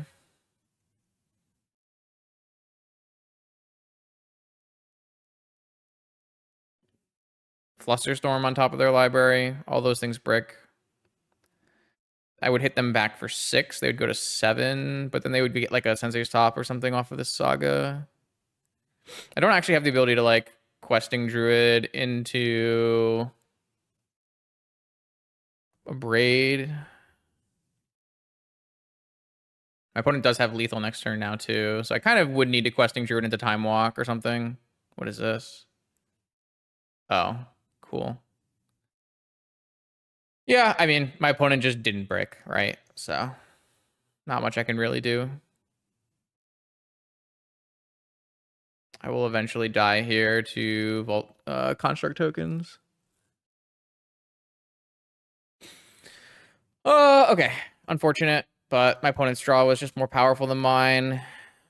I'm gonna bring in Pyroblast, and I'm going to bring in Strip Mine, Dress Down, Negation, and Claim. Oh, I for sure would brick in that one for it's not even close to close. So what do I take out here?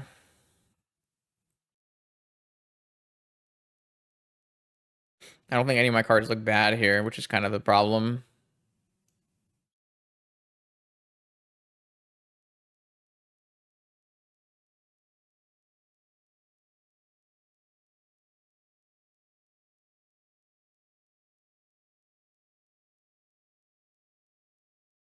Like, I don't actually have bad cards in this matchup. Kind of rough.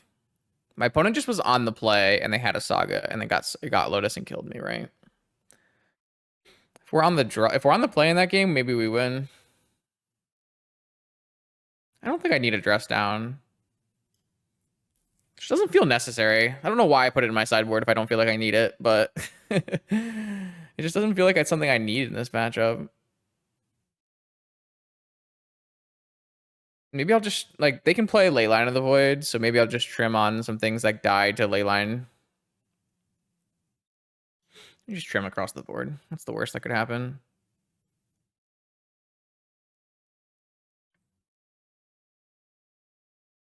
All right, on the play, I got a cat. I need to eat lunch. What does this do? Oh, this does something. Keep. So this is... What am I supposed to do with this? Maybe it's just end of turn. Maybe I just play all my artifacts out, pass the turn with everything up, and then end of turn seek. That seems correct to me.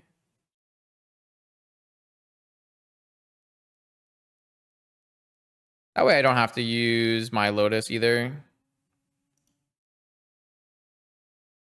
I technically can hold up Negation and Pyroblast like this as well. I don't think I'm supposed to crack this Bauble either. I kind of like this. This looks pretty sick. I guess technically I could have put Luris into my hand and then cast Luris immediately. But the problem with that play is I'd like to do that with extra backup, right? Maybe I should have just gone for it. Like, holding open all this stuff makes me kind of... I think it feels good. I don't know. Seek the Beast end step is like a lot better than Seeking the Beast on my turn.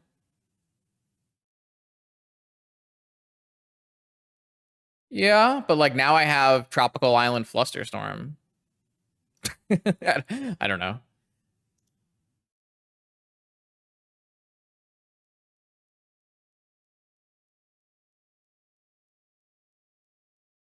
I wonder if I can play Questing Druid first. So currently I have 4, 7, 8, 9 mana. 6 of it has to go to Luris. So I would have Pyroblast and Flusterstorm back up. So I could go Questing Druid. I could make all my mana. Get a Questing Druid in play. Cast Luris off this. So I make my mana with this. I have a blue left. I Questing Druid. No, it only gives me one piece of counter magic, right? So it's better that I just have Fluster and I don't need a Questing Druid yet.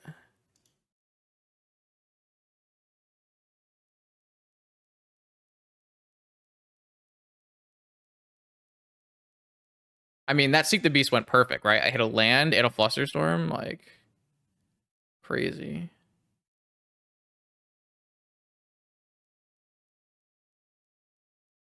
I think here I'm just supposed to loop some baubles, right?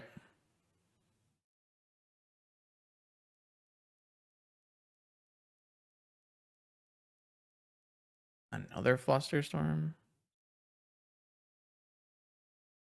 I guess if I play out my Lotus, then I have a negation up as well.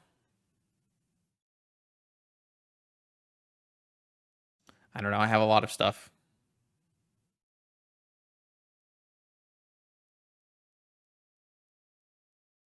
Wait, was that their Flusterstorm or my Flusterstorm? Oh, they have a Flusterstorm. That's bad.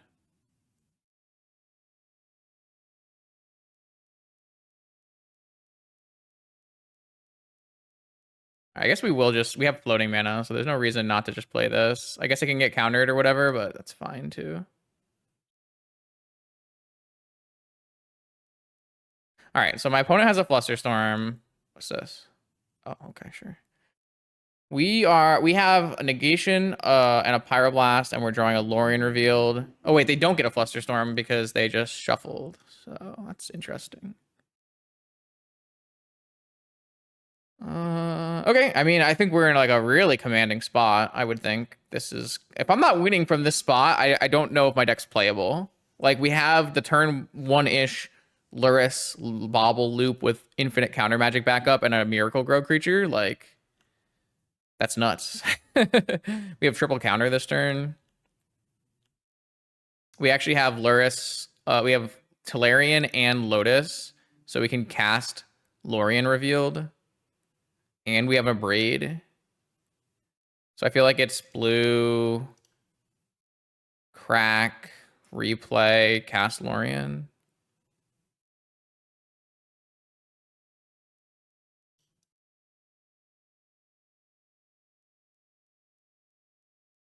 I want to do things pre-combat so my Druid grows. I have lots of answers to Hull Breacher here.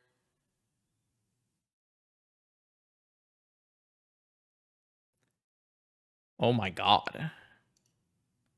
So... What do I want to do? I think I just want to time walk with this mana.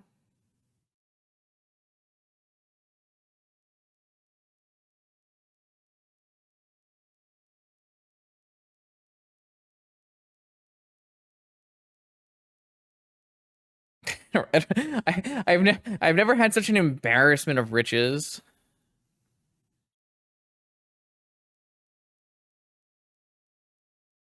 Luris, Lotus, Academy, DeLorean revealed. Just beautiful.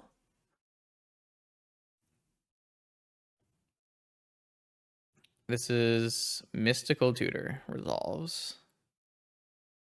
I could even break my Black Lotus and brain freeze whatever they Mystical Tutor here if I want to. I could like brain freeze myself for a huge storm count and then maybe win with Breach.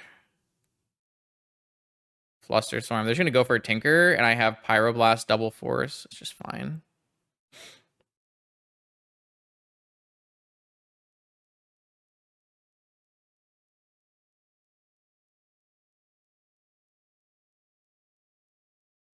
I mean, I could just brain freeze and get rid of their Tinker, right?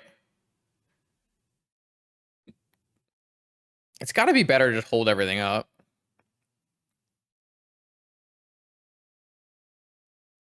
Let them invest into a Tinker. They also need a Moxen or something, so.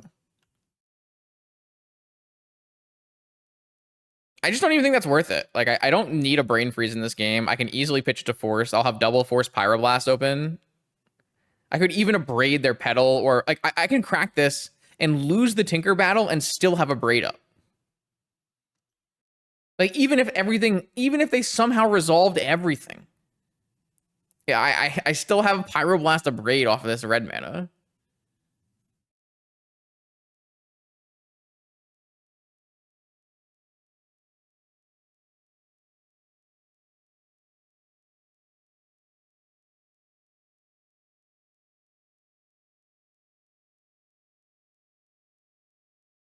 I'm doing all right. How are you? This has been very fun.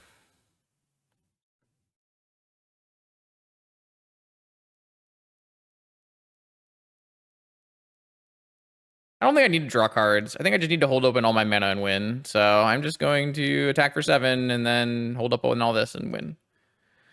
All right, that was probably my nut draw, right? Like there can't be many hands that were better than that aren't like Time Vault Key or Breach, Brain Freeze, Lotus. Like in terms of fair quote unquote game, that's like probably my best possible draw, right?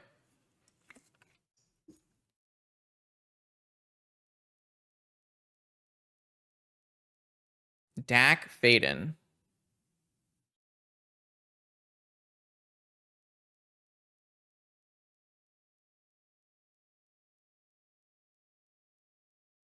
Whatever, man. I have an embarrassment of riches. It's fine. I still have 2 forces. This is Bolt on Luris. This is Pyroblast. All right, fine.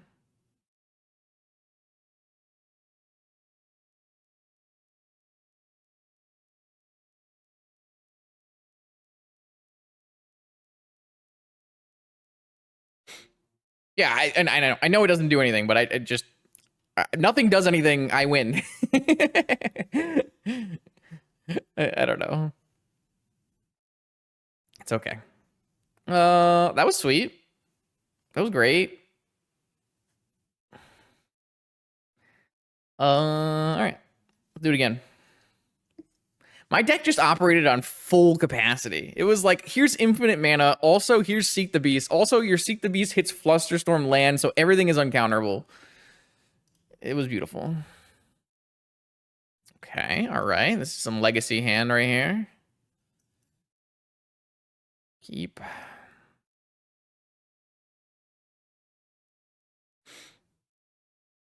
How do I play this out, by the way? I just jam all my artifacts, or like do I keep some of them, or can I play Treasure Cruise on turn 1?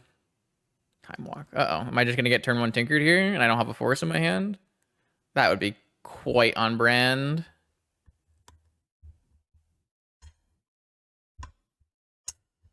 I mean, if they have turn 1 kill me with Tinker, then they have turn 1 kill me with a Tinker. Like, what am I gonna do? I'm not gonna mulligan to a force. This hand is more than acceptable.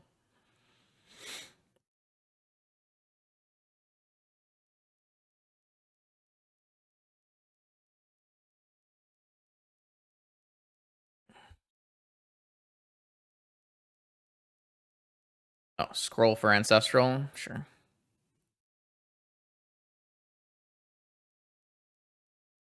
They're just gonna cast it on their turn. Interesting. I feel like this is an upkeep. Okay, they are gonna upkeep it. All right, wish I had a force, but I don't.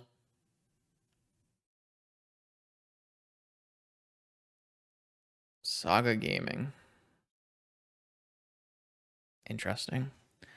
So if I wanted to, I could go pedal and go pedal Dragon Rage Channeler into Jet Bauble. I feel like that's worse. I get 3 Dragon Rage triggers. I can put 2 more cards into my yard.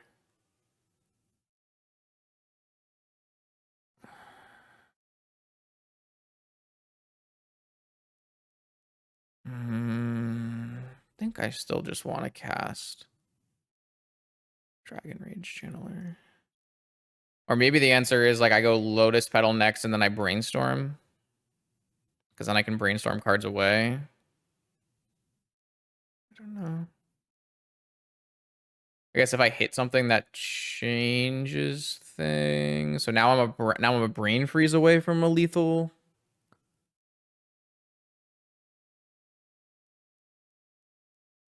I think I just bin this thing.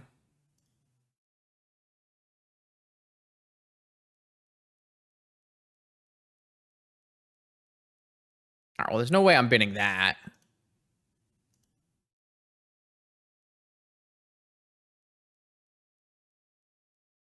So I can Brainstorm into it. Why do I feel like I'm fucking this up somehow?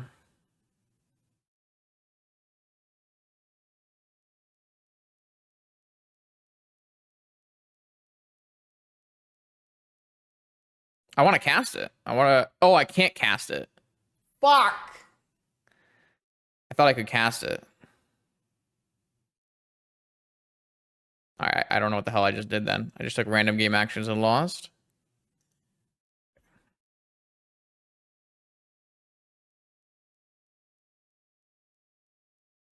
Actually, these cards are pretty bad, so I can't get rid of both of them, though. Yeah, I mean, I just played this the worst possible, right?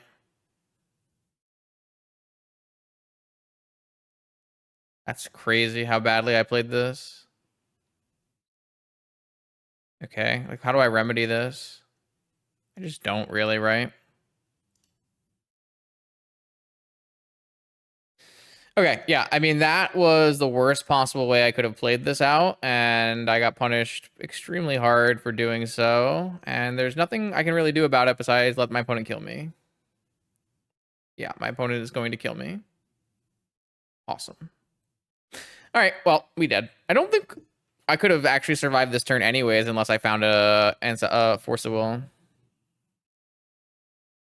I should have cracked this bauble immediately after to get more information as well. That way I could have, like, done something else. I'm just dead. I played badly and I deserve to lose, so it's fine. I mean, I don't deserve to lose this badly, where my opponent is just going to murder me with Tinker, but...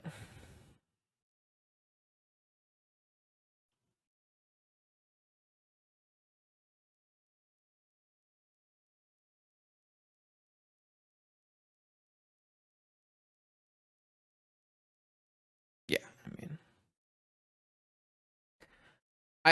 I did actually have to find a Force of Will, and I didn't find a Force of Will, right? So maybe they'll brick on this, and then we can demonic for a Braid, or demonic. I guess I can't cast a Braid. Oh, I can't do anything, chat.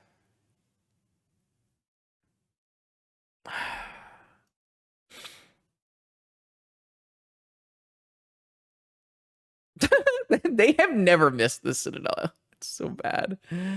All right, we are super dead. So in that turn, I somehow needed to find blue card force. So even though I made like terrible mistakes, I'm pretty sure we never win this game anyways. My opponent's hand was just like much better than mine, right? It was turn one, Mox, Time Walk, untap, scroll, Ancestral into Tinker. Like, can I ever beat that?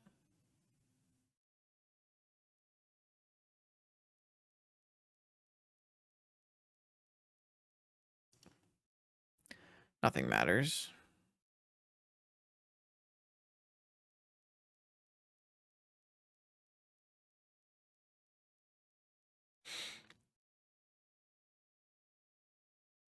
So what did I need to do this game? After I played a bauble, I should have used my bauble to see they had Tinker, and then from there,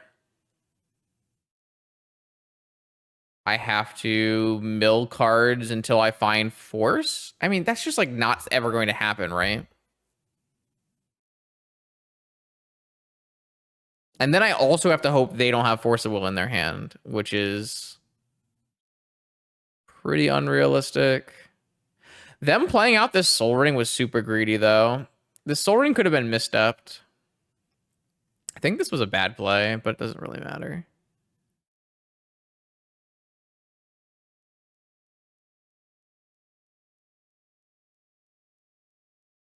Like, yeah, I mean, maybe they had Pyro. Yeah, it's probably fine. It exposes you to different things, but one misstep is lower than like Pyro and Fluster covering all of my spells, right? So,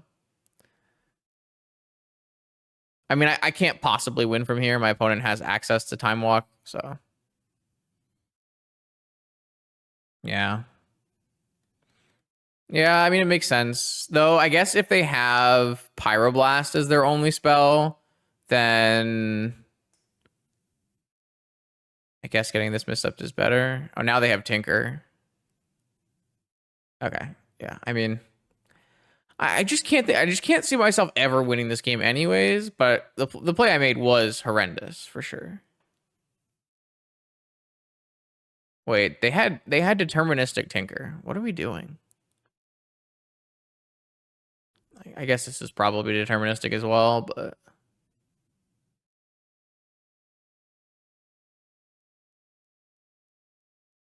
they just cast tinker and then they replay their pedal and they take infinite turns.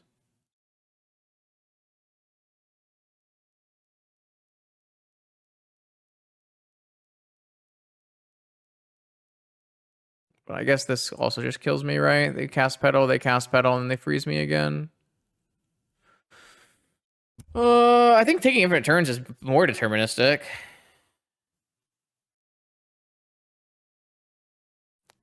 But I guess like they can easily beat Gaia's Blessing anyways. They already have Ancestral in their yard. I don't know. I think this is a pretty compelling example of why playing Tinker Citadel is better than playing Luris in your combo deck. But game 2 was a pretty compelling example of why Luris is better than Tinker. So maybe just a little bit of there, a little bit here, a little bit of there.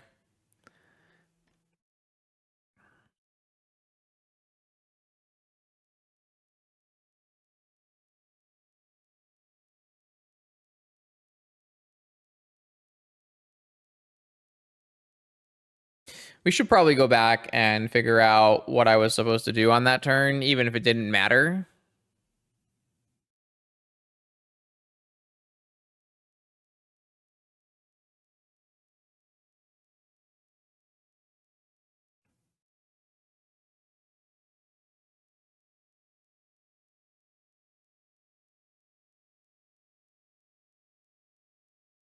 Well, I mean, Tinker is like one of the single Tinker for Citadel is one of the single strongest things you can do in Vintage. So,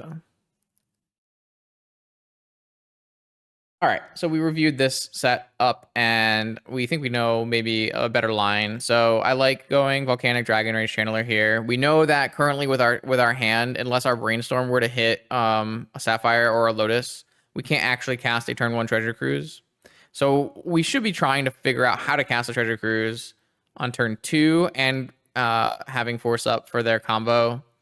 The first one we should cast is Bauble so that we can look at their top card.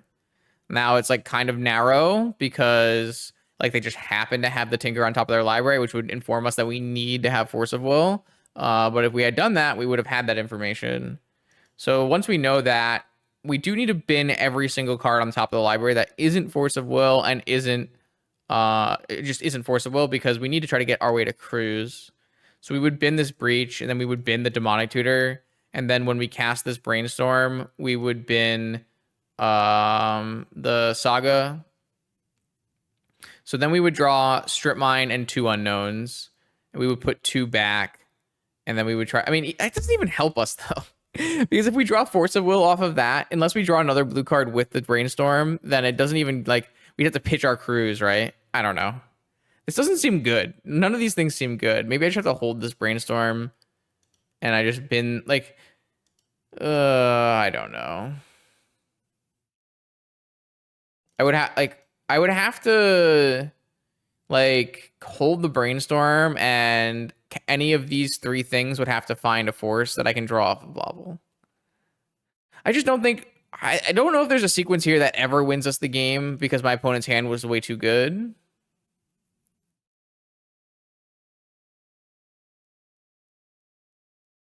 Yeah, I guess that's true. We can draw a random card off a Bobble and then Brainstorm. Yeah, that might be slightly better. Yeah, I don't know. Like, this whole plan of this game is to, like, play our Dragon Rage Channeler, play out our free cards, and then cast a Treasure Cruise, but the game just... My opponent has 4 mana on turn 2 and a Tinker. Like, we're just never winning, right?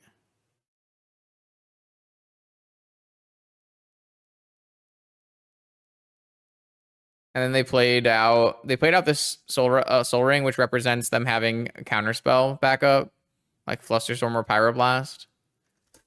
I think they probably have turn to Tinker with backup counter magic. So it's just super hopeless. So then the question actually becomes, like, do we mulligan this hand? I can't imagine you're supposed to mulligan this hand, right? We are advancing our mana. We are putting a threat on the table. We're drawing cards. We have a cruise probably on turn 2. Like, it's just going to lose to the Nuts Tinker draw, right? But we're not mulliganing our hand to beat the Nuts Tinker draw. I guess that's the real question. Do you mulligan this hand? But then again, I think if you're mulliganing this hand, then you probably shouldn't play the deck, right? All right, things to think about. All right. Round 4, it looks like we paired into another mono white initiative player. This time we have won the die roll, though. That'll help. Our first die roll win. We've got Breach, Bauble, Lorient. This hand's good. Keep. This hand is a Saga or a key away from good stuff. Yes, great. Now people are just going to be spamming sit up, drink your water.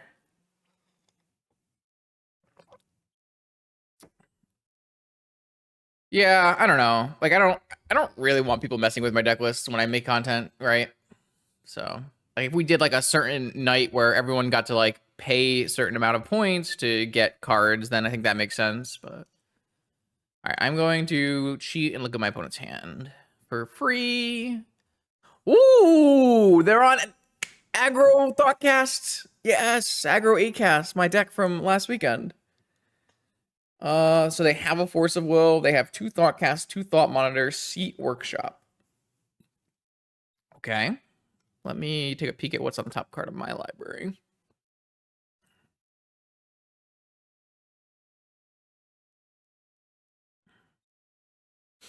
Questing Druid. I don't feel like I want a Questing Druid. I mean, maybe I do. Nah, I don't really want that. Excuse me. I don't know how I'm going to progress in this game. My opponent's not doing anything fast, but they do have a Force.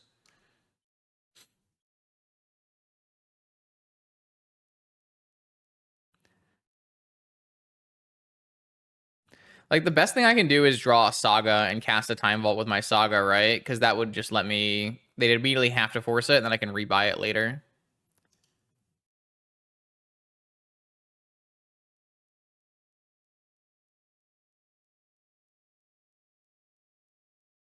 All right, so this gets a Force out of their hand.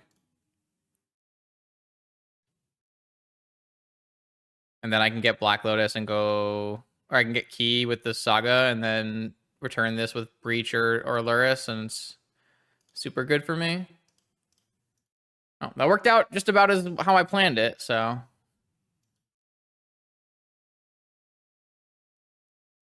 So this doesn't cast Thought Monitor still. I'm just going to counter this. Keep them off of casting things. Would I have kept their hand on against an unknown deck? Yeah, I think Force is fine. Like, obviously their hand is slow, but there's some good draws. They're on the draw. They have a Force. I would keep that hand. Questing Druid. I think here I just put... I guess I'm going to have Breach. So if I use Breach, I have 4 mana. And I will be 1 mana short, right?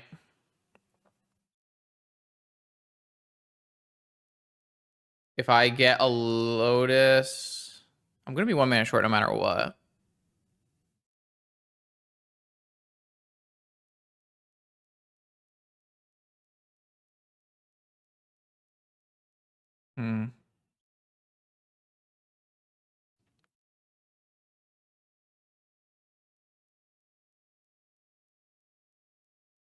I wonder if I should just Seek the Beast.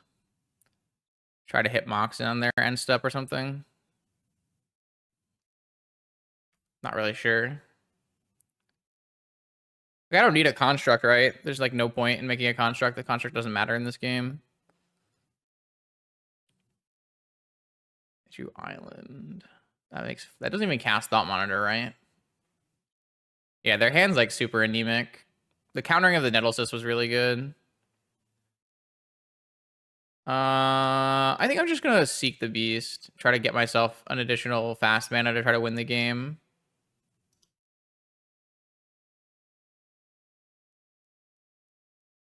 Could also hit Vampiric. I hit Manifold Key, and I hit Force. So now if I draw a blue card, I can alternate cast Force, and I can get a Lotus instead of a Key. I think that does it, right? What should we be? A Mario tonight. Lotus. Academy. Key.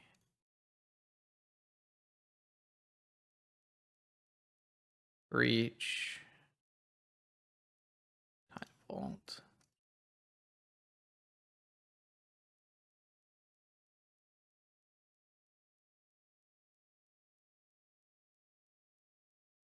I guess that didn't actually play around Force, but whatever.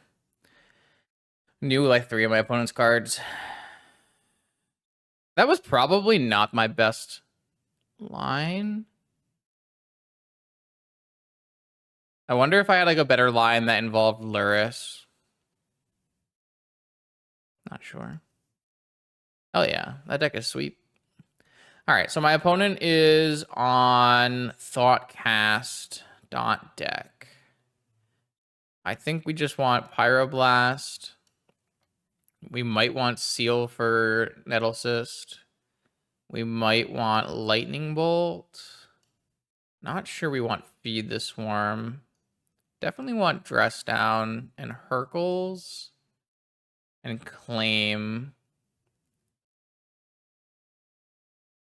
and Needle and that's too many cards, right?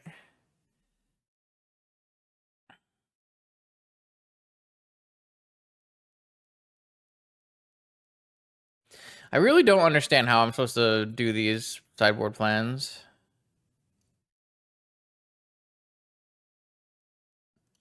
Questing Druid kind of seems irrelevant here.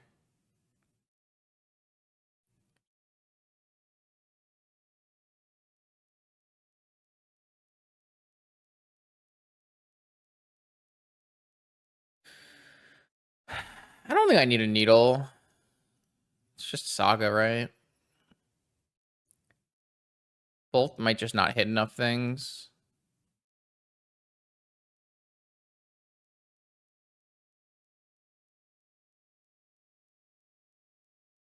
I think Negation's good. Braid is good. Bluster is good. Misstep is kind of bad, right? No, I think we want Dig, because we're kind of playing Control. We're like way more the controlling deck in this matchup. Excuse me.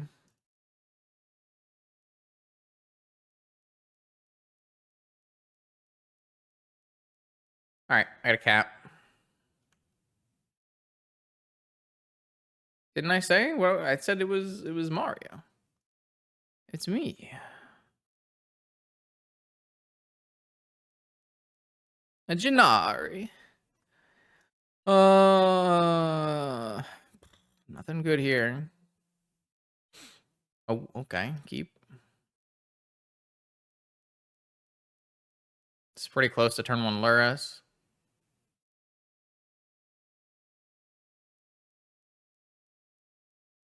Good start from them. Double Moxen, triple Moxen, and Workshop. I mean, this is the kind of hand that I get run over. Like if they just simply like play a bunch of Thought Monitors, right? Yep.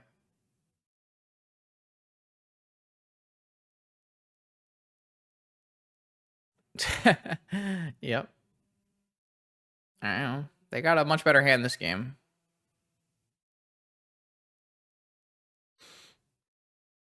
I did not turn off 7TV, considering I can see all of your emotes. So it's probably you need to refresh your connection to it.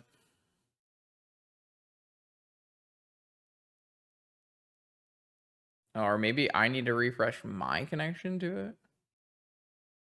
Oh. Yeah, I don't know why. I've had some trouble recently with that. That's got to be the best draw in my entire deck.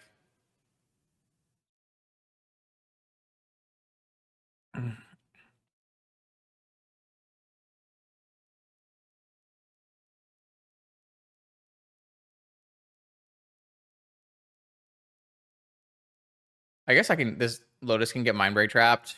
Maybe I'm just supposed to hold it then. Lorien revealed.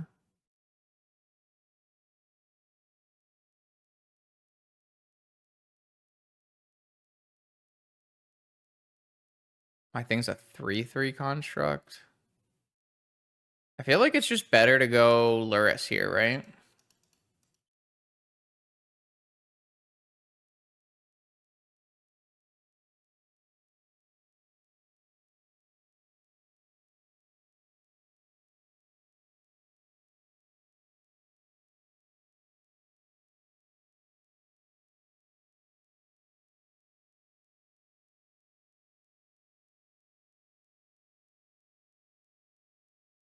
I think I saw other streams had the same issue. Bro, man, Thought Monitor's so good here. Just 1 mana, 2/2 flyer, draw 2. I'm low effort.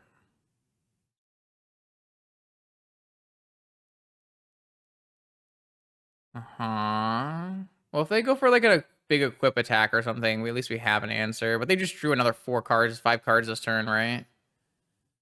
Okay. Cage, yeah. Needle, I feel like this is just end of turn, cast Hercules and hope it works, right?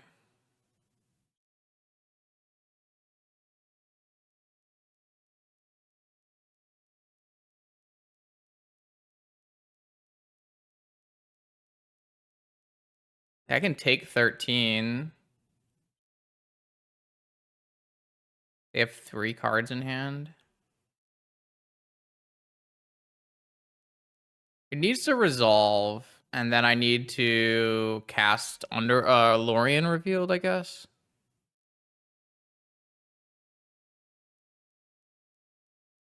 I don't see how I win the game if I don't try, so.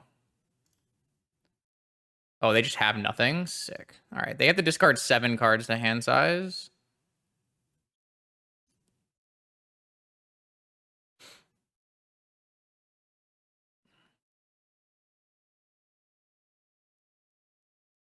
I mean, maybe they have negation, right?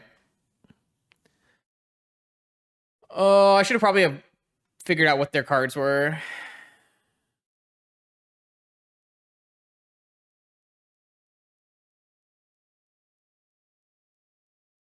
All right, they pitched Cage, Opal, Jet, Ruby, Workshop, Island. No, I'm not cycling Lorien because I think I want to Black Lotus and cast Lorien revealed. I need to try to win the game, right? All right, so I think here we go get a...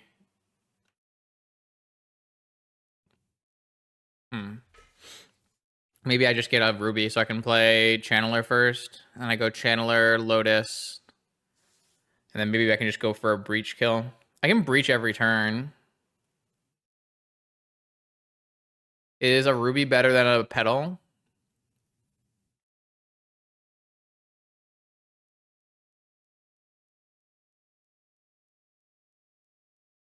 It is if I Time Walk. It's probably fine. They did discard Cage. All right, they have nothing. They're F6, so... Dragon Rage Channeler, Lotus. Oh, that just wins, right? So, how do I draw this card, though? I cast...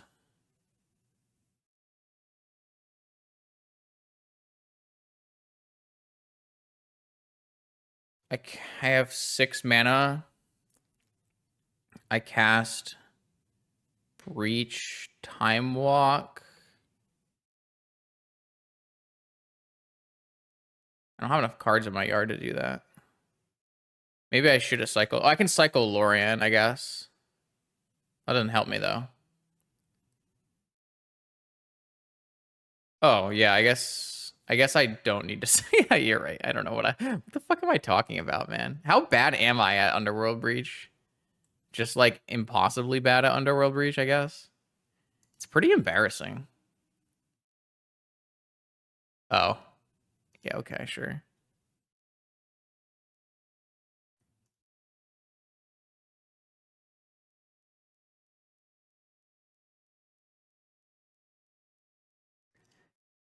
Okay. Well, I feel like it was my turn to high roll in this game, and I certainly high rolled. The Dragon Rage Channeler is really powerful with Breach, huh?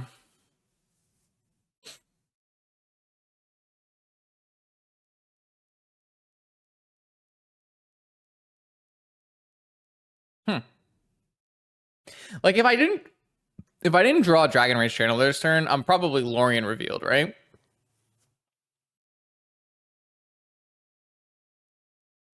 The fact that my opponent drew 17 cards and had no forces was pretty impressive. I can't really fathom being that unlucky. I mean I can, but like yeah, that was really lucky. I didn't think we were gonna win that game. Maybe my other deck is worse than my current deck. All right, here we are in round 5 of 6. We have broken even. I'd like to try to go 4-2. That'd be a nice record for this deck. I think this deck has some major inherent problems, and I'm pretty happy that we're only 2-2, or that we are 2-2 right now. But it's fun. It's an interesting deck. I'm certainly not very good at playing it, so there's that aspect as well. I think it's interesting because the questing druids so far have been good. They've definitely been good, but like good enough to justify playing Tropical Islands in my deck. Probably not that good, right? I think our opponent is here, but I don't know what's going on. I had to wait a little bit.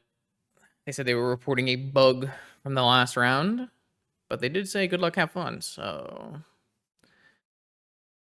maybe if I say you two, we can play Magic. You too. Ancestral their face. So question here actually is kind of interesting is if this Ancestral were to be countered, right? And they've wastelanded me, it's pretty bad. So is that such a bad outcome that we need to, instead of Ancestraling, hold open Lorien Revealed and cycle for a Volcanic? Oh, that's a kind of a cool mode, Metatron. Sounds like pretty fun. I know they're really good, so I watched a bunch of that. It was pretty fun to. All right, I guess my opponent is okay. My opponent mulliganed to 6, and then to 5, and then to 4. I don't know if that means that they are in fact on a Bazaar deck, or if they are just very unlucky. It looks like they're on a Bazaar deck. Wasteland Vigor, Powder, Strip Mine. It doesn't tell us which Bazaar deck. All it tells us is it's not Dredge. All right. In that case, I think I will just go for the Ancestral on the upkeep plan. My opponent takes a turn here and wastelands me. I think we're fine with that. And also, it's very hard for them to wasteland me with 2 exiled already. See what happens. All right, negation, not very good against Bazaar, and we drew some volcanics, which is nice. All right, let's see what they have inside of their graveyard after they activate this. Yeah, drawing the 1 negation instead of a Force of Will is really bad here because I could Force of Will a hollow one, right? Oh, new plan. I will Force of Negation that. They did pitch a Squee and 2 Vigors, 2 cards remaining. Do I want to pitch Lorien Revealed, or do I want to pitch Brain Freeze? I don't think I feel like I need Brain Freeze here. Where this gets me a black source for Vamp. I don't need to counter this. Like I can play through it, but if my opponent wants to like fight back over it, I think I'll be pretty happy. Because I'm never gonna get another negation target anyways. This is like the only negation target I'm gonna get the whole game.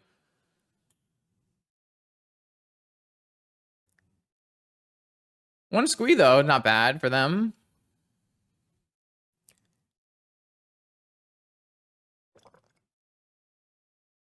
One Squee turns Bazaar into Faithless Looting. All right. So I drew a Druid. Not a bad draw either. So let's just get a Dragon Rage Channeler down and then cycle for a black, and then we can decide whether we want to play Dragon Rage Channeler plus Seek the Beast, or if we want to do something with Vamp.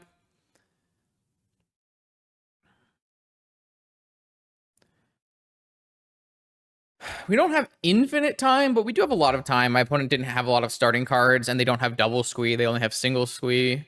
So we've got time. I think it's like kind of likely too that we don't even go for the Vamp line. We just go for 2 Dragon Rage Channelers into like an end step questing Druid line. I don't know if that's actually true, but we'll find out, I guess. All right, squee back to hand, up to 6, down to 3. Pitching Root Walla, squee, trap.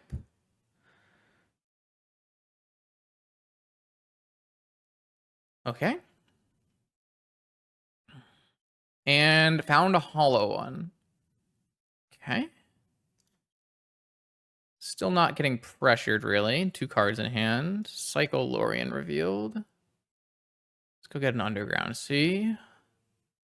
And then the question becomes, what do we want to do? I think my answer is end step Druid. It could even be, doesn't even have to be end step. It could be combat Druid. And then these things turn into 3/3s, right?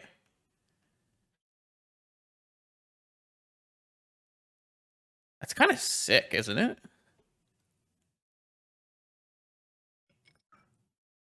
I would have to hit 2 different card types, but that's not that hard. Like hitting a single Saga would do it. Then I could like double block a hollow one if I wanted, or eat a Root Walla. All right, opponent gets a squee, has 4 cards. Would go up to 6, down to 3 again because it's just parity here. Faithless looting for free every turn. The downside of this line is I don't get to like Vampiric Tutor, but I think that's actually okay.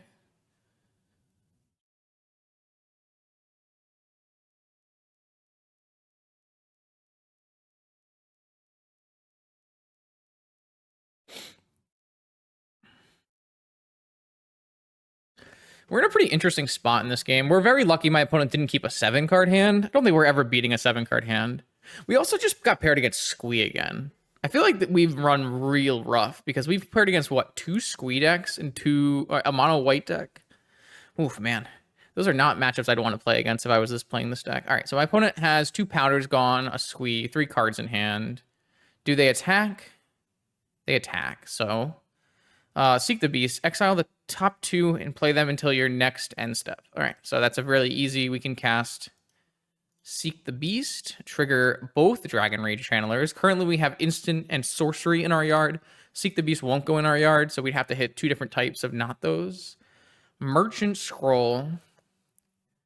Merchant Scroll with Ancestral in my yard is like pretty weak. It could get Dig Through Time. Yeah, I don't want to hit Merchant Scroll off of Seek the Beast anyway. I think I'm going to bin that. And then second Dragon Rage Channeler has... So the only way that this actually turns on my channelers is a Saga, a Jet. I think we just bin a Jet too. Even though Jet's a good one to hit off of this, I think it's just fine to go in our yard. All right, we revealed Force of Will and Lotus Petal. All right. This all just gets takes.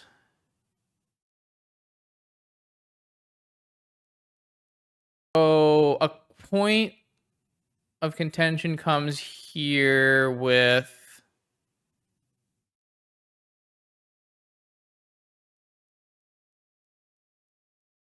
do I have triple Volcanic? Yeah, I guess I could have played Fetch instead of Volcanic. I don't know. Maybe that's the case. The question here is, do I want to pre or post combat channeler? I guess pre combat because... Oh, I guess I actually am not... I guess I could cast Vamp on my turn if I wanted to.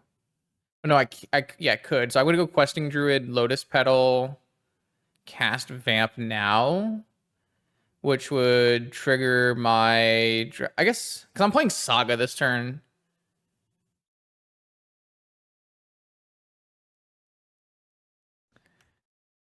Do I want to attack with my channelers or do I want to hold them back?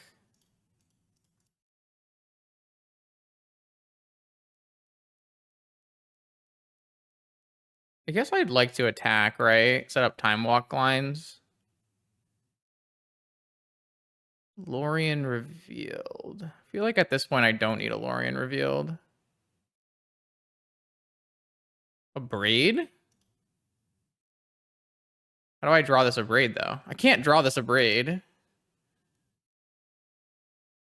I want to cast Vampiric. Wait, does this mean I'm actually not going to be able to turn on my channelers? Oh, I could still turn on my channelers in combat with a Vampiric, I guess. I guess that's fine. All right, I guess I'm just gonna wait.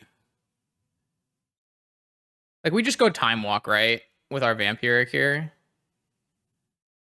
And then super winning. And we might still be able to eat a Root Wallet or a Hollow One in combat. Probably just a Root Wallet, really. Oh, I guess I can eat the Root Wallet with the Questing Druid if I wanted to. All right, now they're going to go up to 5, up to 7, down to 4. I mean, Time Walk is my best card by a lot, right? Double Root Wallet.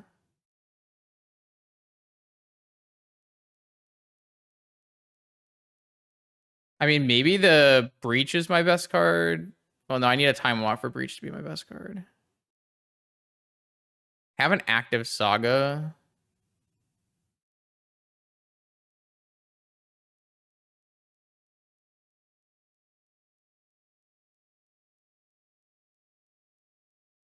I mean, simply getting a hit is like very easy, right?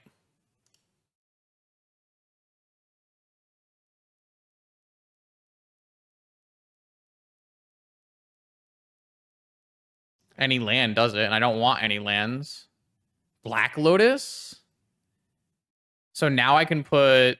Wow, I actually... That's really freaking annoying, isn't it? Because I wanted to fetch for Black Lotus. I guess I can just go Time Vault.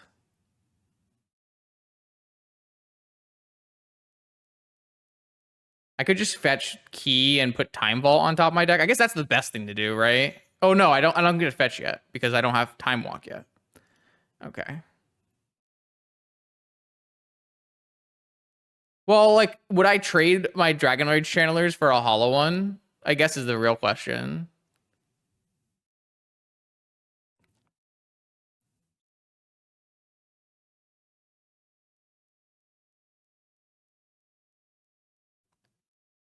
But if I do this, I should be able to have a breach kill, right? Well, I don't have Brain Freeze anymore. Brain Freeze is exiled. But I could still get multiple time walks, right?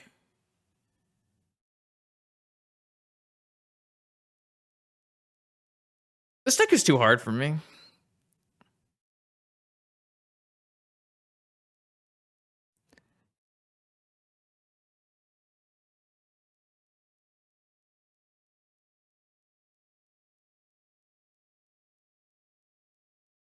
I think I just bin it and I don't block with my Dragon Rage channelers and I put a breach on top. I think I'm completely underestimating how good Dragon Rage channeler and breach is in combination. All right, I still didn't hit any lands there.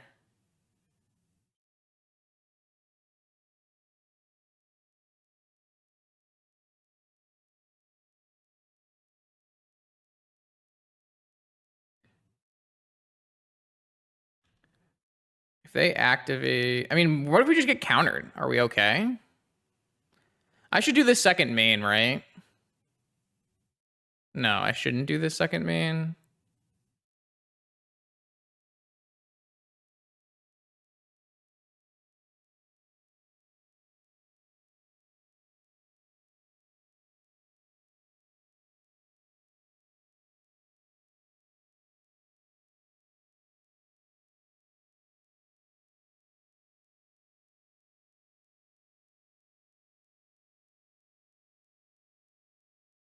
Oh, but now I have to attack with these. Is that good? I don't know. I don't know. Too hard. I still have like a chump blocker and a 3/3. I think this is fine. And I can't get... I don't think I was supposed to bin Lotus because I want to be able to get Lotus off my Saga. I mean, we win the game if this resolves, right?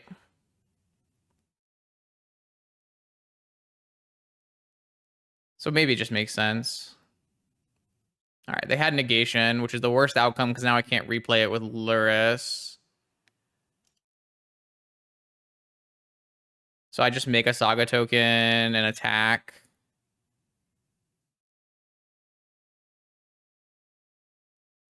Do I just attack with my flyers only? Well, I think we were winning this game with time walks if I had resolved it. So I think it was fine. Like, I think it was winning because I have 2 channelers and Lotus and the ability to get time walk, right? So I'm pretty sure it was lethal anyways. I don't think I swing all, right? I think I just keep this questing druid back. Yeah. We countered a Chalice of the Void with a Brain Freeze on turn 1. I guess I should have been careful here because my opponent could have Noxious Revivaled me. So I should have played out my Polluted Delta. God damn it. I'm playing so badly today. This deck is really hard. All right, so they have 2 Squeeze now, 2 Bazaars. Wait, so what am I even getting with my Saga now? I put this Black Lotus in my yard. Now I don't have enough mana. I guess I technically have exactly enough mana to go Luris Lotus, but that's not actually good here, right?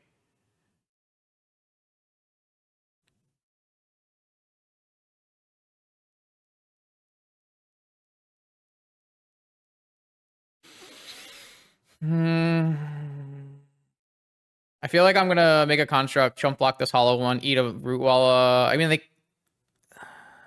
put a vine. They hit a vine. Uh-oh. Questing has been great. The pilot has been a little awkward.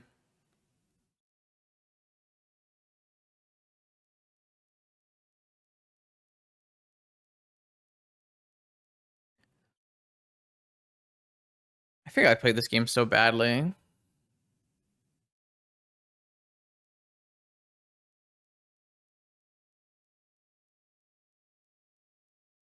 I mean, simply playing a Luris is probably winning, right? It's a life linker. It makes this thing a 3/3. 4/4, sorry. Yeah. All right, opponent is going for the vine, it looks like. They need to hit a root walla and a hollow one, or some combination of those. They don't have that many root wallas left. They have 4 root wallas left. They have 3 hollow ones left. It's like a decent number. All right, they have triple squee now. Do they swing all? They swing all. Can't they die on the swing back if they swing all?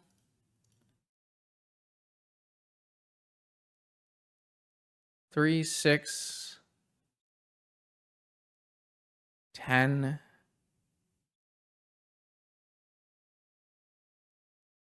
If I just simply block a root walla and they don't have a post-combat hollow one, I don't need to block hollow one here. I could also just cast... I'm not casting 4 spells. I think I just risk it, right? Like if I block here, I take 4, 6, 7, go to 2, and then I have lethal. All right, whatever.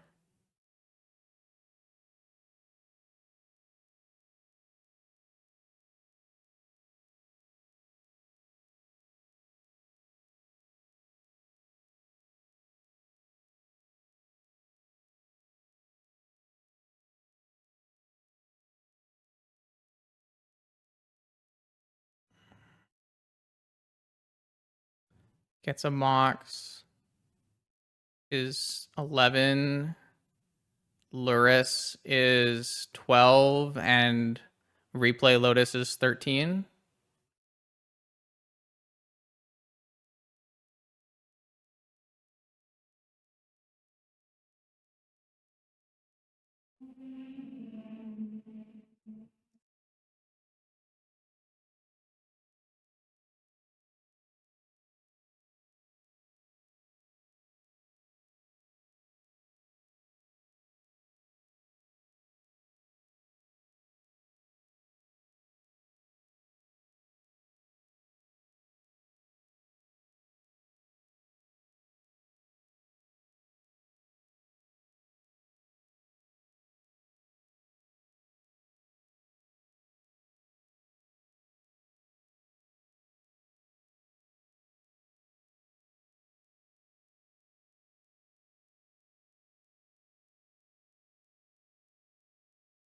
This deck is really cool. I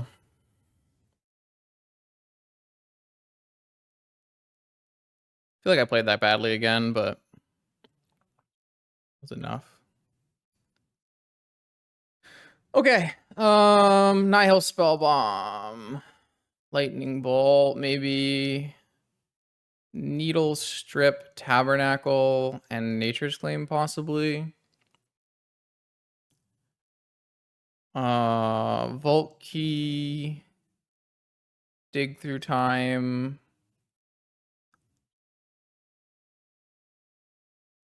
What did I cut before? One Breach. What else did I cut the last time I did this? Let's just freaking go back in time. Anyone remember which round that was? 2?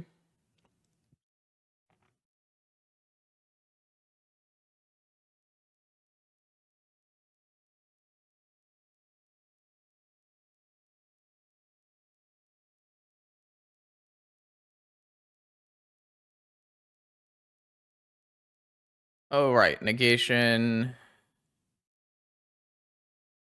Pierce. I didn't bring in Bolt. Only hits Vine, really? Spellbomb, Strip Mine, Claim, Negation, Pierce, Dig, and Vault Key. It just is like a Mental Misstep better. It hits just... I don't think Mental Misstep is better.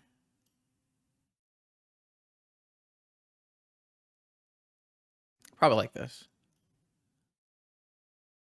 Seems fine.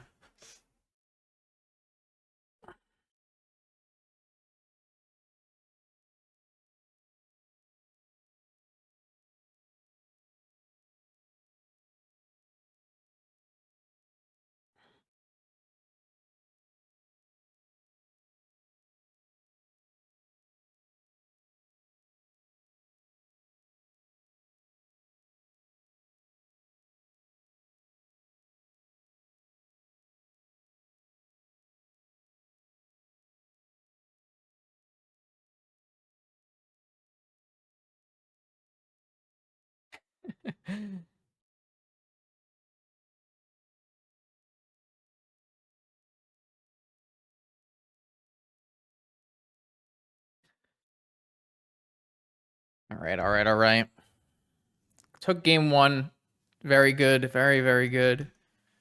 Tough matchup because we don't have that many great answers. But now in the sideboard, we get some 2 Saga targets and then 2 tutor targets that are all both really strong. Strip Mine, Tabernacle. And then a Claim can help against the Hollow One or a Chalice. We've been gotten Chalice on 0 a lot in this tournament, huh? Yeah, I mean... feel like this is a hand you would keep. Just do it, right? I wouldn't say typically run Cradle, no. 7-card hand from the opponent.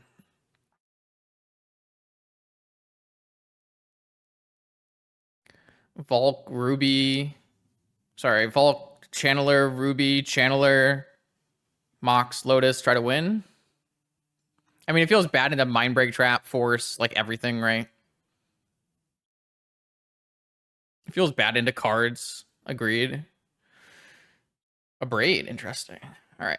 Volk, Channeler, Maybe I play Lotus so it doesn't get trapped.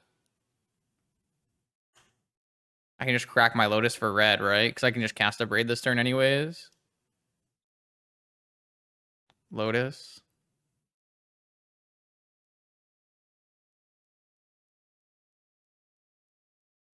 I mean, they don't have the luxury of mulliganing the interaction, right?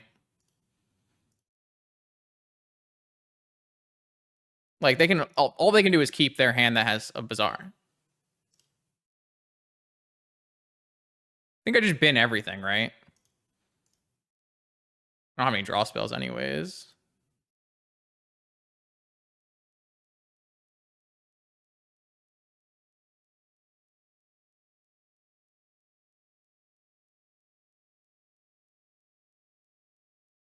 So currently this breach doesn't do anything?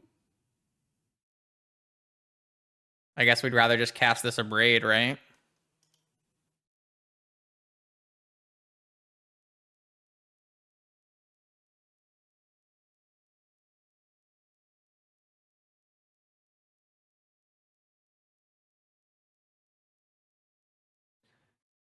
All right, so this breach can rebuy... I mean, are we playing around trap, I guess is my question?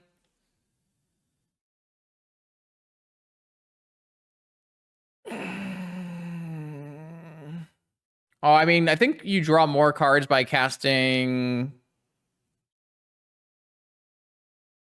Lotuses and Lurian revealed, right?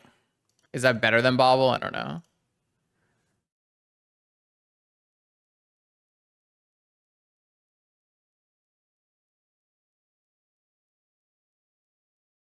I could have put Luris in hand. Yeah, but I can't play Luris, so it doesn't really help. Is it rebuy Bobble or is it Lotus Lurian?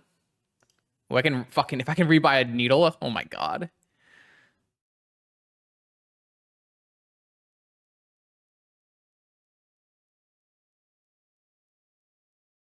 I mean, if they don't have a counter, we'll probably just win on the spot, right? I just binned 11 cards.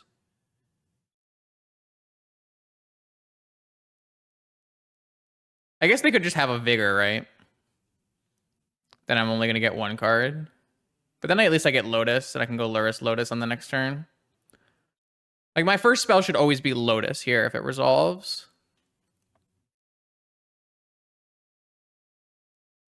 I guess I do get 2 cards in my yard every spell, so every spell only costs 1 card. So, I mean, this has to just win on the spot. I'm pretty sure you can go Lotus, Lotus, Lurian, and draw 3, right? It's better than bobbling because you get the cards right away. But the bobble costs no mana, so maybe not. It's definitely first thing is Lotus in case they have Vigor. But I guess if you're just using Bobble to mill 2 every time, then eventually you'll hit Brain Freeze, right? I think any action I take wins, probably. So, probably doesn't matter much. This is a sick turn 1 kill if it works, though, right? If they don't have a counter magic and we just murder them on turn 1, Storm Count Infinite. Dragon Rage Channeler for the win.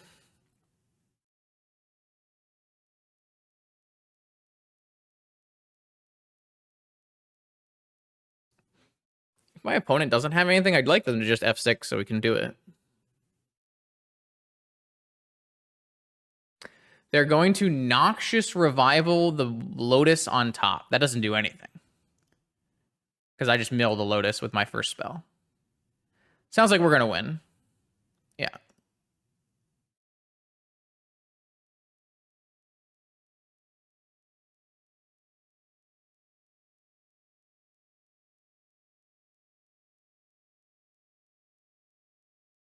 Oh, I guess if they had a Vigor, that would have given them an opportunity, right?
Oh no, I fucked up. It doesn't trigger. And I'm out of cards. Ah, shit, man. I thought it was deterministic, so I played it first. And I had to play my Lotus out more. All right. I guess I threw the game. Well, I was going to cast Lorien, but then I realized if I play Dragon Rage Channeler, it was deterministic. Like, because everything always mills 3. And I just misplayed. Oh, I didn't buy Luris either. Nice. Yeah. Yeah, I don't know. I was like, you saw me put Lorien on the stack, and I was like, wait a second, I have the mana to play Dragon Rage first. Yeah. That's unfortunate. I just got baited by the third Dragon Rage Channeler when I couldn't cast it. It's also like really hard for me to cast. I didn't even cast like the needle or anything. Like I threw the whole game for no reason. Sad pain, Justin. Yeah. No, Lorien mills over 2 cards, so it just keeps going. It's fine. I just like I said, I saw a third channeler, and so I was like, oh, that will always mill 3 cards.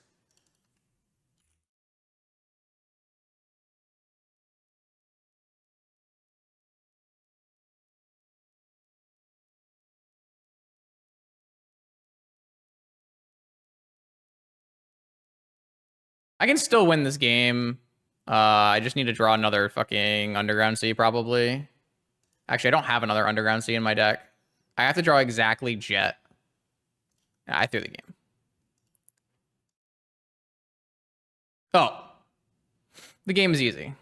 Free, one might say.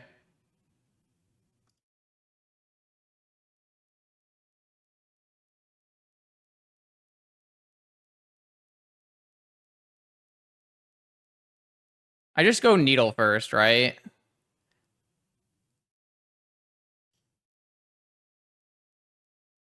And then next turn I can go breach.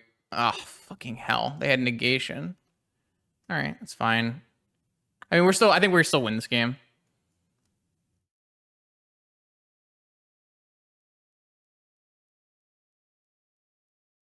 I guess it's better that my breach didn't get negated. So if I do breach, I guess I'm not supposed to do breach first, right? Oh, my opponent could have just negated my Jet. Yeah. This game is a comedy of errors. My opponent should have just negated my Jet, and then I couldn't win either. I build over my Underground Sea already. Like, oh, I hate this game. This game is so embarrassing. Ah! It's okay. It's fine. No problem. Breach. Channeler.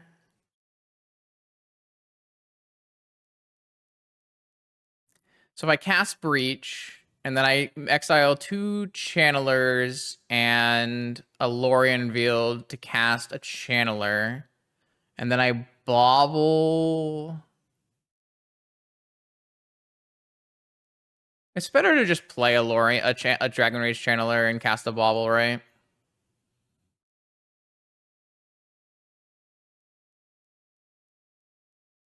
Oh, should I leave that on top?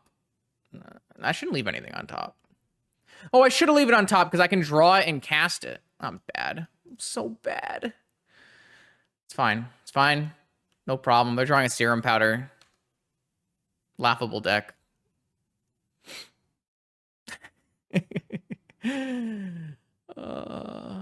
Okay. Yeah, you know.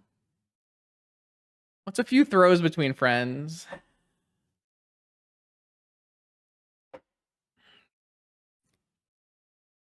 I guess my opponent can have counterspell again this time for my breach. How many negations do they have left? 2.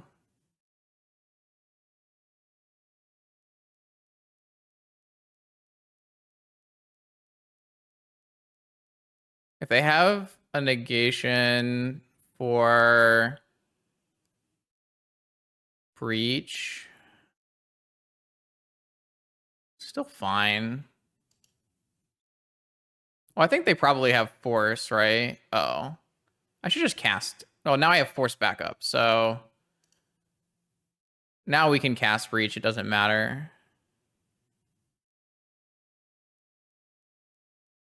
I think.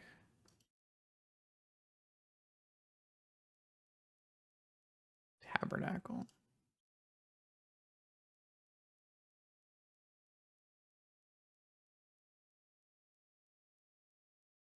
I gotta cast Black Lotus first here.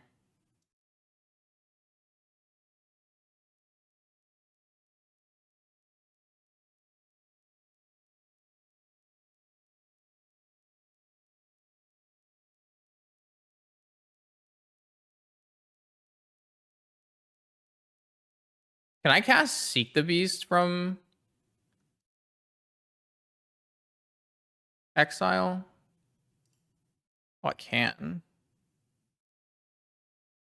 Wait, do I want to do that though? Why am I like tanking for no reason?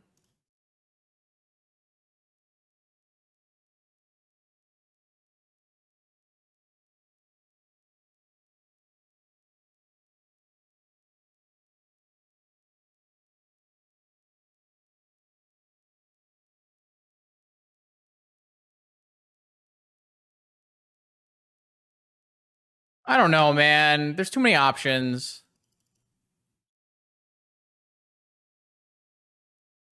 Feels like everything is good. I don't know what the right one is.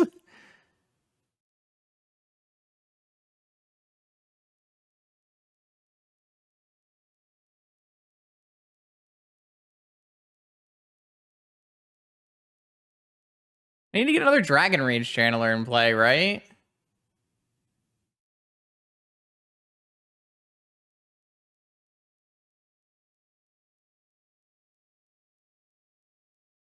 I did it again. No, I can cycle my Lorien. Oh, I got forced. It's better for me to force back than cycle my Lorien.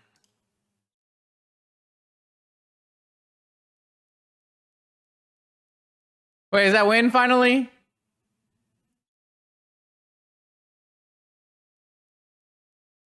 Lotus, Bauble, Channeler, Force.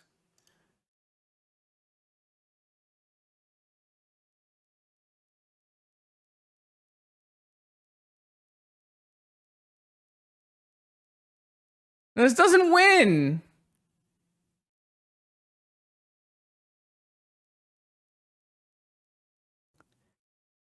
Wait, do I have a pedal? I have a pedal, right? So it does win. No, this is fine. I can demonic for a brain freeze.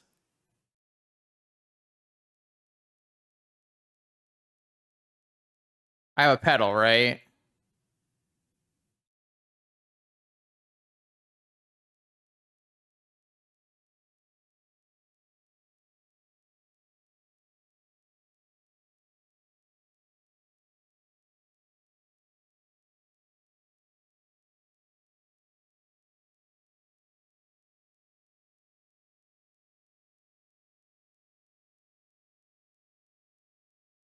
I do have a pedal.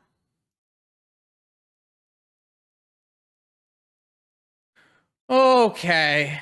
I'm so okay. Oh, there's my pedal. So I need to put 17, 6 times 3. So I can put 2 on them, 3 on them.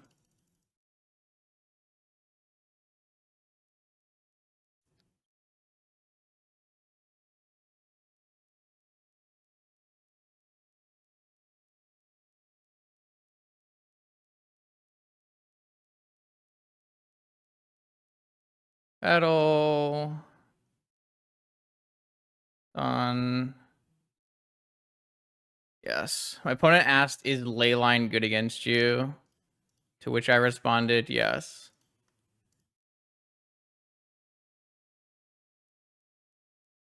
So to be fair, my deck is not exactly a normal deck. I can't believe we're gonna win this game. It feels so illegal.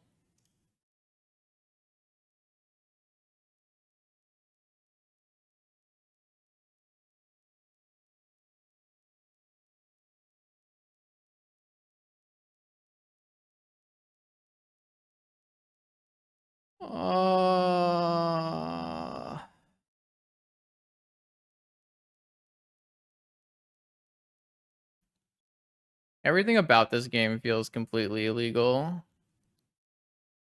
I completely messed it up and then drew my one out that wasn't even an out because my opponent had a negation. Okay, it's fine. It's fine.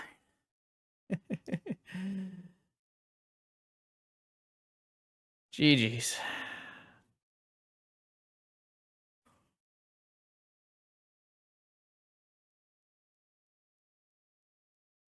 All right, here we are. Sixth and final round of this vintage challenge. We're playing against Oath. We won the die roll. Hopefully Justin won't give up any more turn 1 kills and we can end this stream on a nice high note. I have a cat. This deck is so cool, man. Look at this hand. It's sweet. Oh, wait. Do we play Dragon Rage Channeler into known Oath? Maybe we don't. Yeah, I guess we hold open Brainstorm Lorien Revealed cycle because we know our opponent's on Oath. Playing Dragon Rage Channeler here into known Oath just does not feel correct. I think I'd rather just hold open Brainstorm cycle.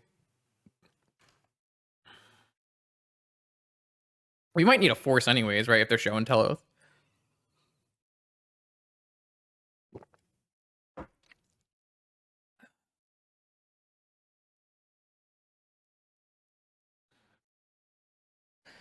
Whew. Come down from that, I don't even know what you call it. Well, it's not like a high. Maybe it is kind of like a high, but like crushing something. All right, what do you got for us here? Sapphire Lotus. Okay. Yeah. Oh, all right. Okay. Yep. Turn 1 hard cast Atraxa.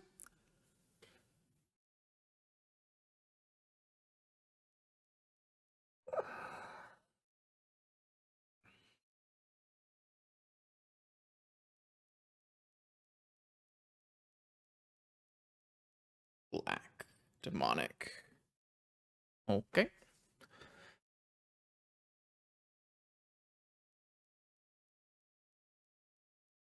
Damn. Oath. Or show and tell with Flusterstorm backup. Or Oath with Flusterstorm backup.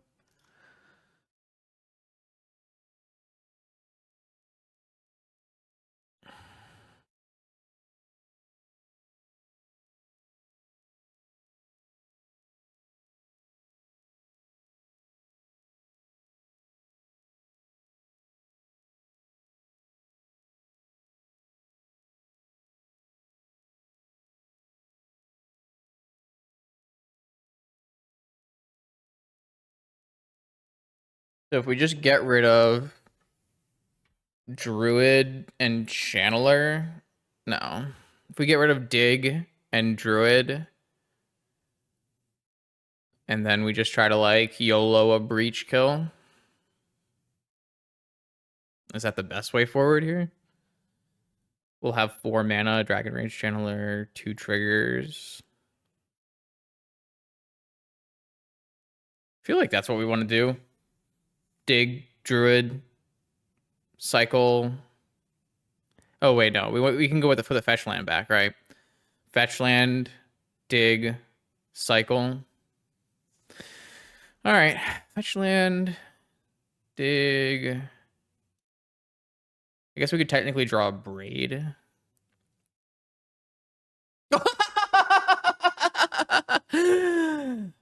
uh yeah.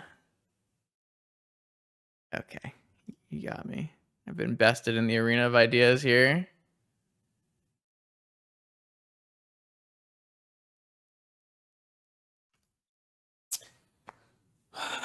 So their hand was Petal, Demonic, Lotus, Sapphire, Orchard, Time Walk, Oath. What the fuck? Ah, yeah. They hit a force? They didn't hit a force. Consult? Banger. They didn't hit a force here. They did hit Show and Tell and Flash, though. So if they have a second Atraxa, things get bad. This is not a very good Atraxa hit. I think this game is still winnable.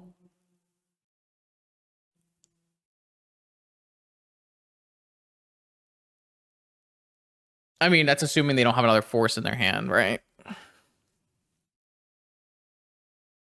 Yeah, yeah, of course. So my opponent took Lorien Revealed, Emerald, C, Consult. I guess Consult can consult for a force.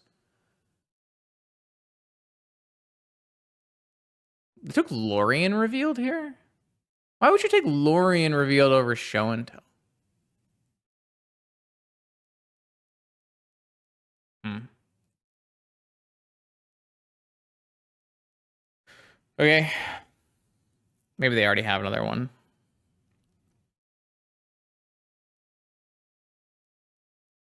I mean, this game is still winnable. Still winnable. Top deck Breach. Oh, sorry, top deck Freeze. Top deck Brain Freeze. Lorien Revealed. All right. Cast Dragon Rage Channeler.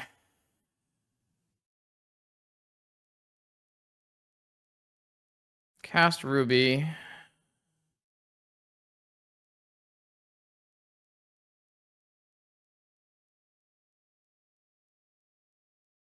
Should I just cast Breach? That would have to hit Lotus. I guess I should just cast Questing, Seek the Beast.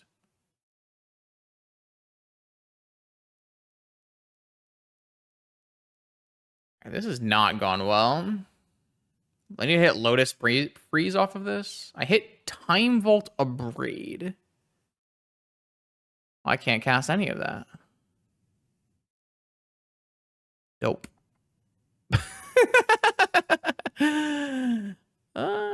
Shit. Well, there goes my Time Vault kill.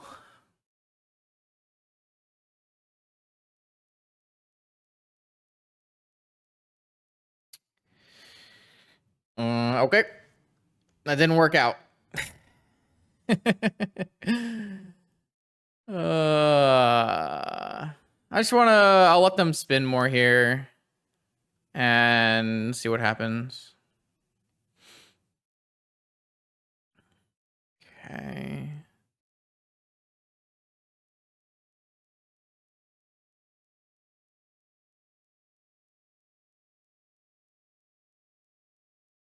All right. Well, this one hit a Force of Will.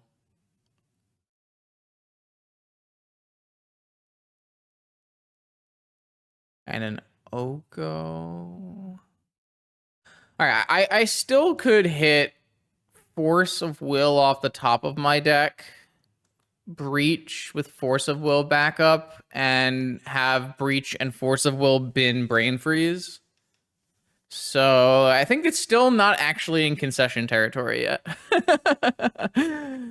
Wonderful.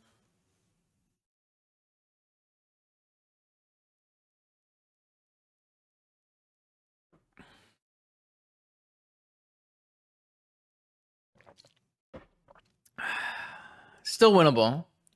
Opponent chose Force of Will, Oko, Show and Tell, Besiege You. Force of Will, Oko, Show and Tell, Besiege You. They didn't take Atraxa to show an Atraxa here. I guess they lost all of their forces. Even simply drawing like a small brain freeze might be good enough. I have to hold this Lorien in my hand in case, because I need to draw Force of Will off the top of my library as my out.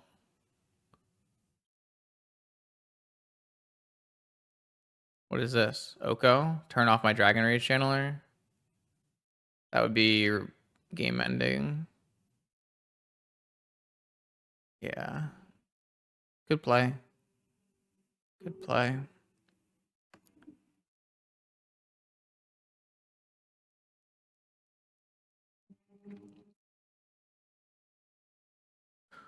Okay.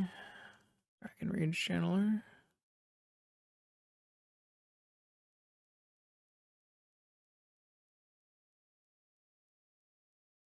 I can wait again. No, I can't really wait again, right? Because there's an Oko. I guess this thing is going to get turned down no matter what. All right, I guess I just get this countered and then try to draw the second one.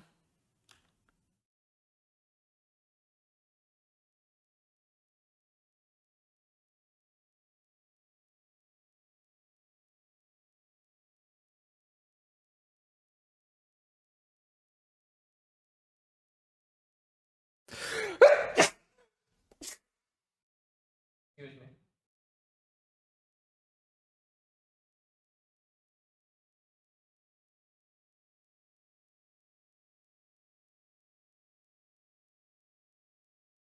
Excuse me. Oh. Yeah, I don't see us winning this game, but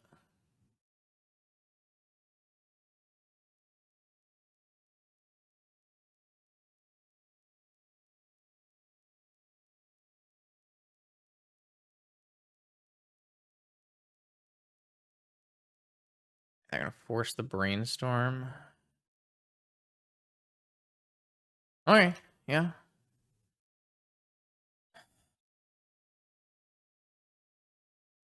So we can still draw.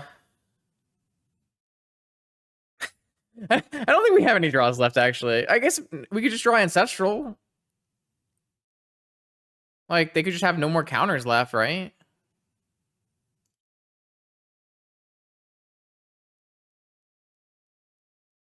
Force, force, force, force. They're out of Force of Will. They might have like one more negation. I can take one more hit. They had to turn off my channeler. It was actually gonna block again.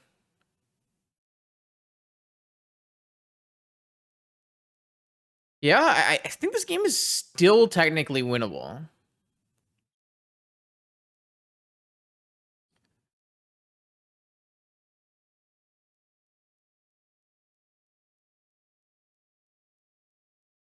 Show and tell. I don't have anything left for show and tell.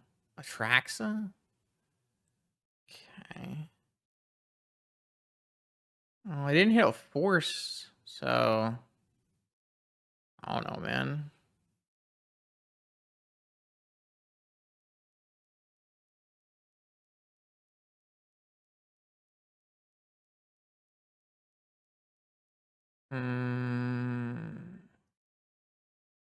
They probably shouldn't take very many cards off this.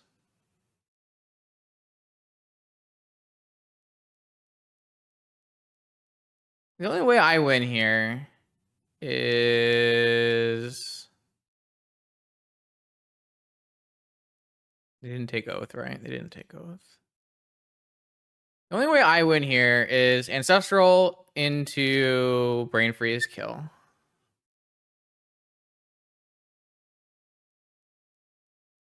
All right. Well, I can still hit Black Lotus Brain Freeze, right?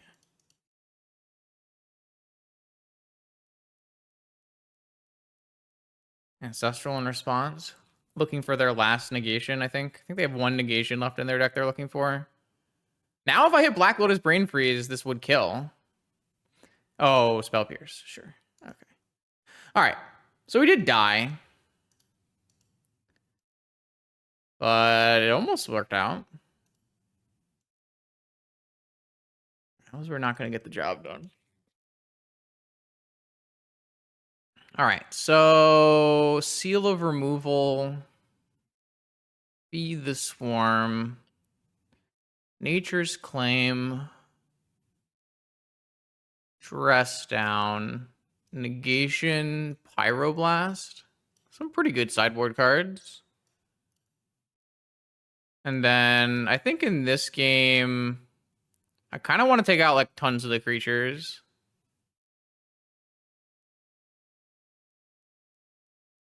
I don't know if it's all the creatures. Like Questing Druid's a spell, right? So like Questing Druid's clearly better than a Dragon Rage. Not clearly better, because Dragon Rage Channeler allows those like pop-off moments. But I'm pretty sure we want to be the control deck here.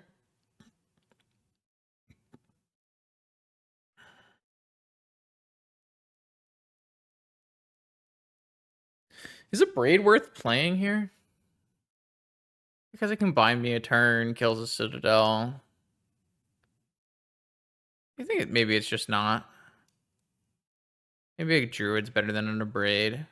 I have Claim coming in and Swarm and yeah. Is there anything else in here that looks bad? Not really.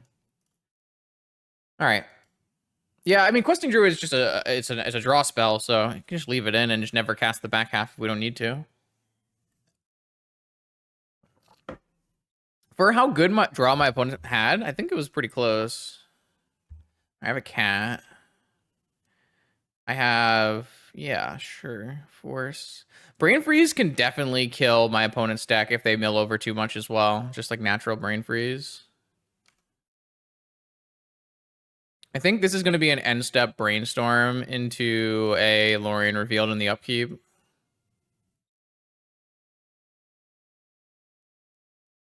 If my opponent casts Oath here, I'm pretty sure we're letting it resolve.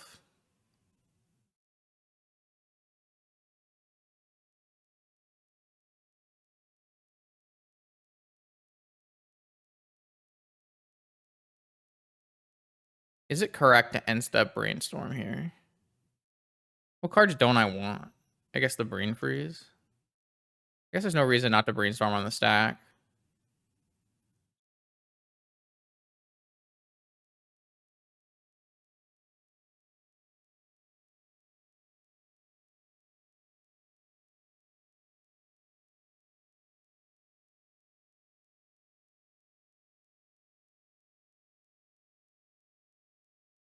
All right. Obviously, if my opponent has a Forbidden Orchard in their hand, we've been played, but I think that's okay.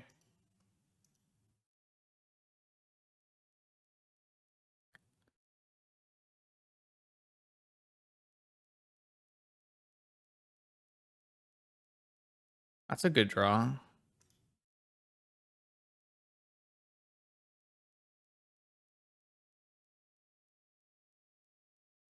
It also buys us another turn. They have Vigor? That'd be unfortunate.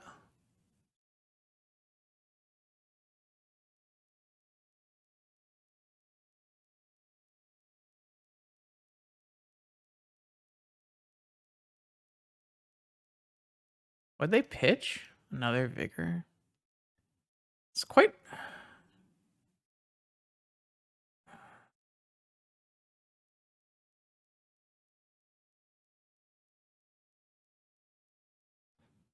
guess it's just Crack Lotus for Fluster, because I would probably force an Oko. Because if I force this and then they Oko my Lotus, I guess I have to crack my Lotus anyways. I guess I could just crack my Lotus anyways.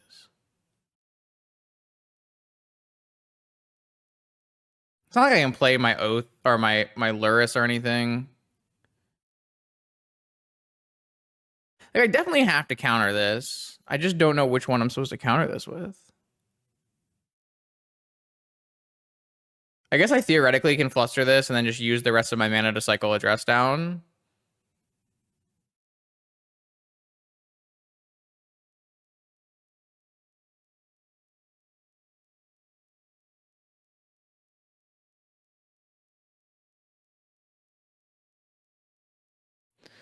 I don't know if this is correct. Feels bad no matter what. I mean, I do, but I don't think I want to use my force on this. It covers a lot of other things. I mean, I guess I can hold this dress down and not utilize the mana. Yeah, I guess that's fine. I guess. Yeah, I guess it's fine.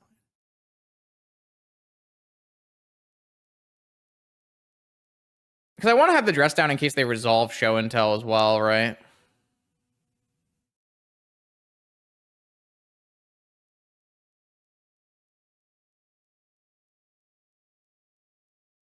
If my opponent successfully resolves show and tell, and then I dress them down, and would I flip my oath here?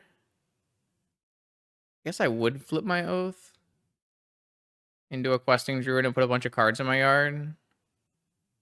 It's like no way that really come back and bite me because I would have a lure always. Time walk. You've already played a land, right? Yeah, I don't care about time walk.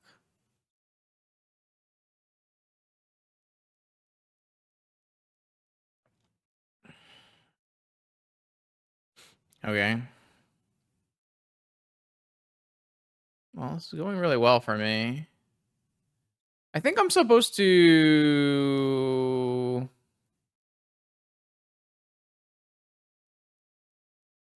I'm just supposed to vamp for Time Vault.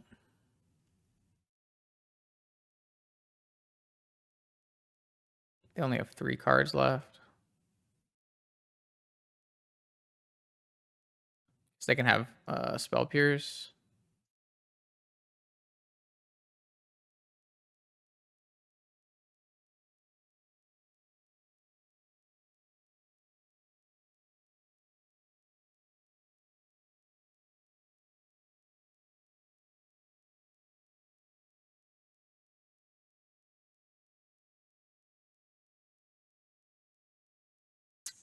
Playing around Needle. They have Hardcast Vigor.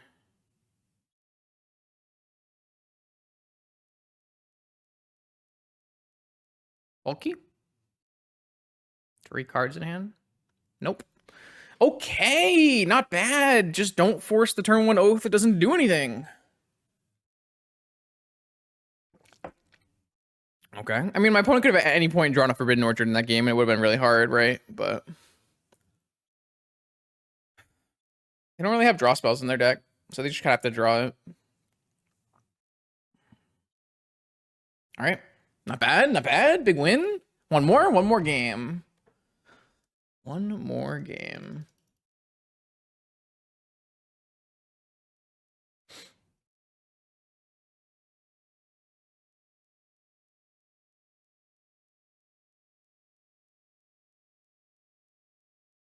All right. Cat. Saga, Breach, Force. This hand's sick. This hand's super good. Force is great against my opponent's deck. Saga is totally great here because it's going to get me combo pieces. This looks good. Keep. I kept 7. I kept 7. What do you got for me, homie? Seiju Jet. I've seen that before. Oath again? I want to let it go again, right?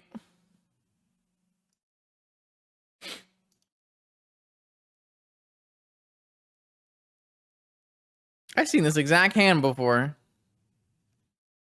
I mean, maybe this time they have an orchard, but... Oh. Alright, well now I have lots of options too. I could even kill this oath if I need to.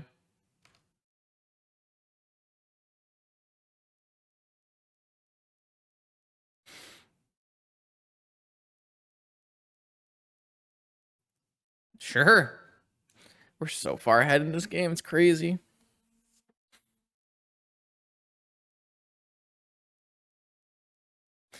There's no reason for me to do any Lorien revealing or anything, right?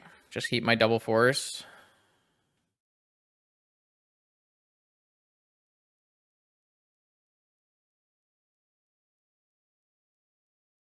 I think so. I guess like the thing that could happen is they have Vigor with counter magic backup.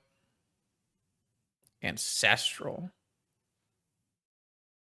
just gonna force this.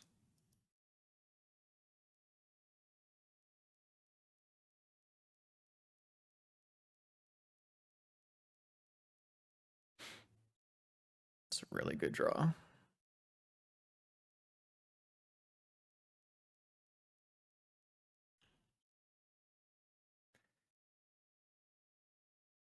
Okay. I don't technically have a way to win with my breach yet, though. And I am getting rid of all my mana. Yeah.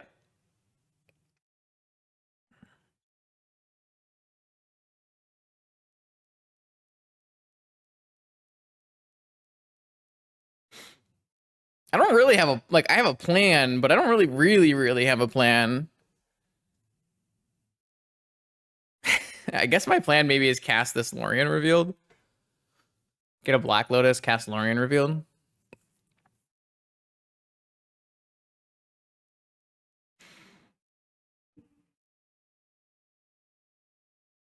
I mean, if they have Show and Tell Atraxa with Force backup or any counterspell backup here, I die. Like land, Show and Tell Atraxa, Flusterstorm backup. They know my whole hand.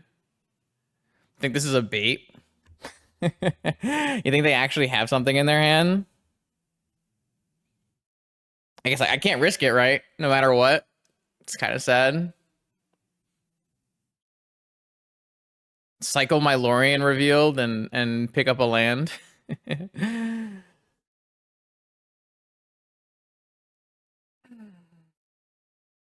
Well, yeah, you looked at my hand, so you get to know that I have to do this, I think. Ah, sucks. They might not even have an Atraxa.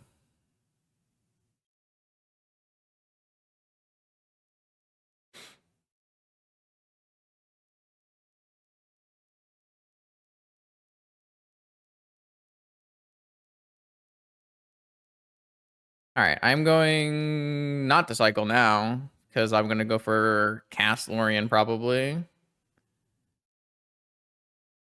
Pearl.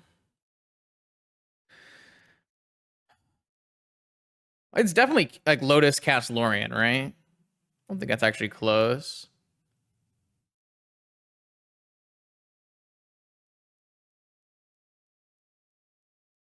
Probably play Pearl and cast.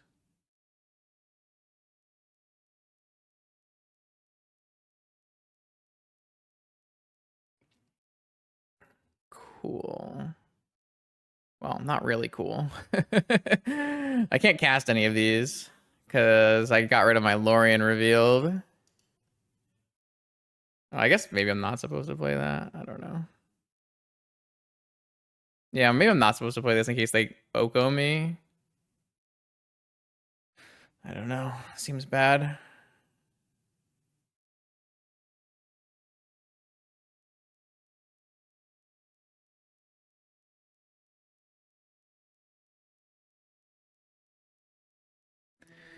Hardcast Vigor. Kill my Saga and my Sapphire. Leave me with nothing. Ah, Oko. All right. So now I have to get like an Emerald, right? So I can claim.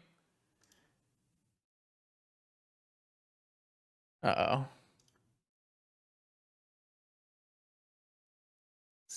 Things are bad.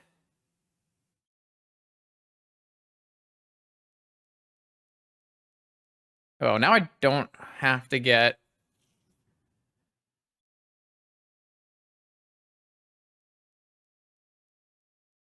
Okay, now I have options. Now I have options. I kind of want to be able to beat Fluster or Pierce, though. So I think I am just going to get an Emerald and cast Claim first. And then I can cycle Lorien and get a Volcanic and go for an end step Druid. Well, I want to be able to beat... I guess a Ruby is better. I can just cycle Lorien first and get a A tropical. I guess that's fine. Yeah, I guess it doesn't actually change anything.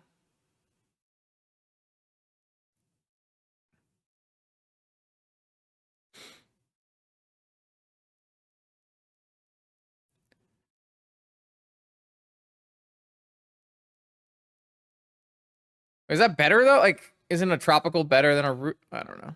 It's fine. This runs into possible negation, but it beats Fluster and Spell Pierce, which I think is important. They just have mental misstep?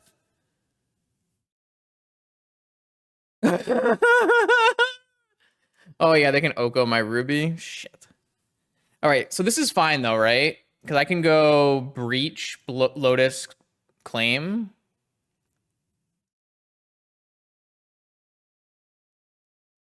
Right? Lotus is 3, and yeah, I can lose my whole graveyard to kill the Oath, assuming they don't have a Fluster or a Spell Pierce as their last card. Yeah, I should have gotten a Volcanic and gotten an Emerald. That was really bad, because now they can Oko this, and it's really bad for me. It's fine. I knew there was a reason.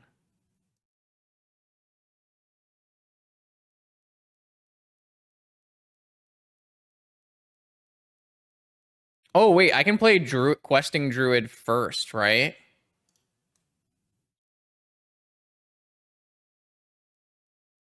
I probably should do that. No, it doesn't grow. Never mind. Doesn't grow. Fuck that.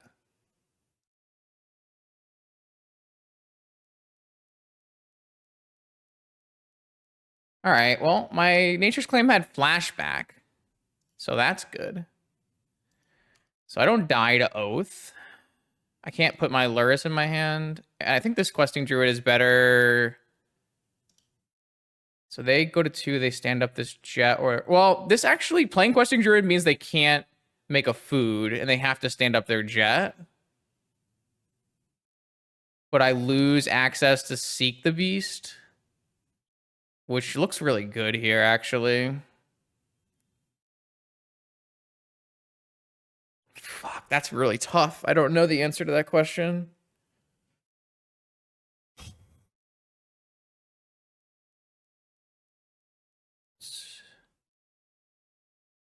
This means they have to stand up their jet instead of being able to make a food. Because this will go to 2, up to 3, block. But this is my draw spell. Well, they're just winning on board with Oko, right? Like, Oko just makes a food, then stands up a food, and then they, like, play a fair game and beat me. Oh, they can't elk my Ruby. I mean, if they elk my Ruby, they would just lose Oko, right?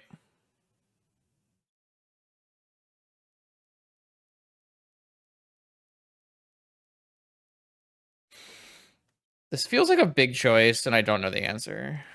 I'm gonna try playing it. Well, we're gonna attack for 3 here, so there's no exchanging. I'm trying to make sure I don't lose like on board to Oko.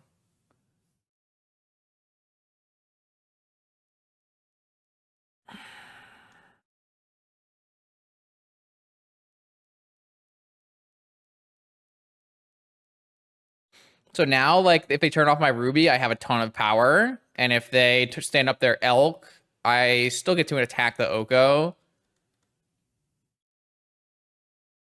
There's even a world where I can like attack the Oko and kill the Oko if I cast multiple spells or something.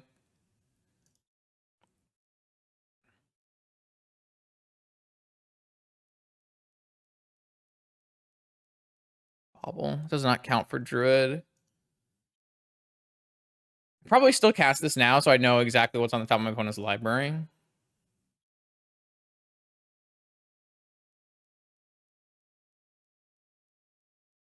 Forbidden Orchard. That doesn't matter too much, probably. The Mox is not an artifact. So I think I attack all at this Oko. They trade, but at least I'm pressuring the Oko, and then I still buy Luris, and I can almost replay Luris if I hit a fetch land or something. I could instead go Breach, make this a 2/2, replay Lotus.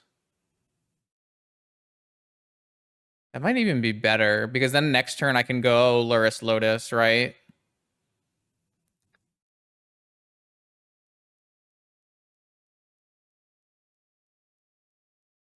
It does get rid of my Bauble, though, and I kind of want to have my Bauble for Luris. But if I put Luris in hand, that means I can Lotus Luris next turn. So I think I just take this attack and attack the Oko. If they like have another Oko, then they'll eat my questing druid. But that's fine.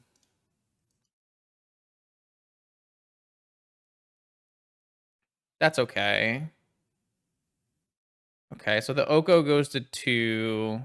But now it's like super likely that they won't turn off my Moxen. And then I'm just going to put this Luris in my hand.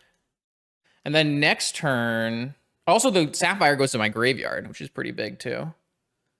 So then next turn, I could go Ruby, Pearl, Breach, Breach back, Lotus, Luris, Lotus, Luris, or Lotus. And we might actually have a lethal questing, not a lethal questing, but kill this Oko, right? That's possible. So if I go... Well, there's no reason not to Bauble first. So I know their top card is a Fluster. So now I go Breach. Grow my Druid. Looks like playing Druid was quite good. Lotus. Getting rid of Claim, Breach, Bauble.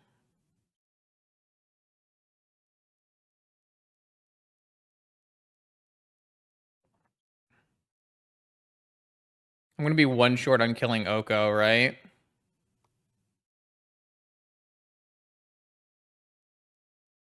They have a counter spell here? Maybe they have a... all right, so... Luris. Trigger my Druid. And then rebuy Bauble. Can definitely use it in case I draw blue card Force. Misstep. And then I attack Oko. And then next turn, this thing should be bigger than an elk, maybe. It's possible. Oh. And then the Underworld Breach goes back into my yard for my Luris. Spell Pierce. So I know they draw Flusterstorm, right? Flusterstorm is in their hand.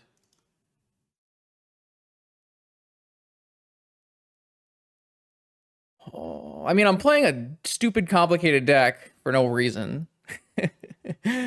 My deck could be a lot easier. It could be my opponent's deck. Not a slight at my opponent. Also, I made my opponent's deck as well, so. Though Consult is a new one.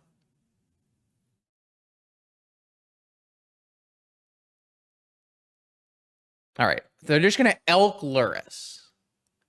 Wait, that's a fucking great play. Shit. Okay. Yeah, I mean, that's really good, right? Freaking squished Luris. Okay. Yeah, that's fine, though. We've dealt with the Oko issue.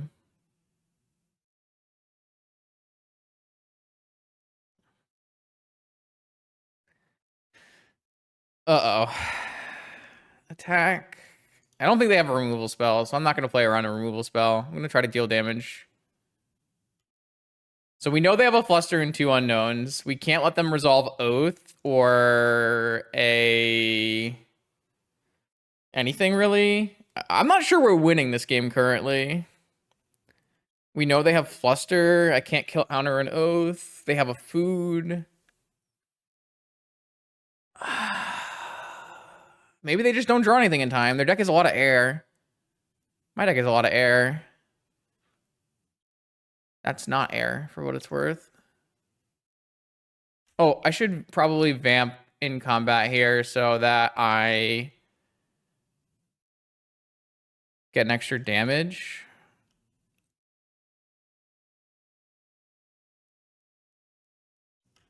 What is, what am I getting? Time Walk? Or do I just get Time Walk, right? Next turn, this hits for 7. They go to 9. I mean, if I had just misstep Spell Pierce my thing, I don't even need a Time Walk.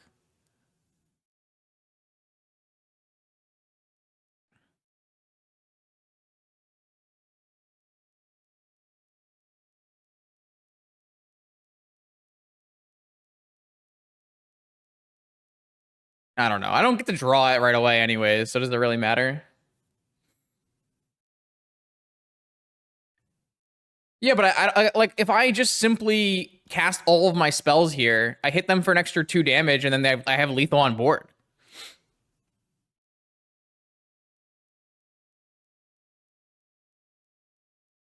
Like, I don't even need this Time Walk to resolve. If they counter my Time Walk, I can mental mist out a Flusterstorm copy, and I have lethal. Currently, I am beating a show and tell. Am I? How am I beating a show and tell? They have 5 mana? They had Petal last turn. Yeah, I don't think the vamp matters, to be honest. Well, it does matter if my opponent puts a freaking Atraxa in play, right? Well, I can't cast Feed the Swarm anyways. It's not like I have black mana to cast Feed the Swarm.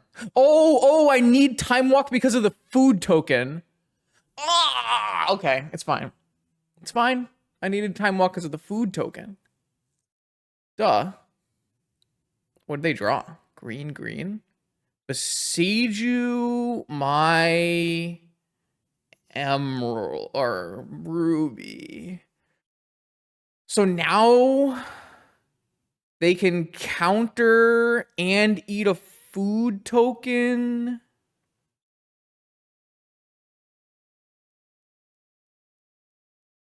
So now if I lose my Ruby and I don't well, but I can misstep though. So it's fine, I think.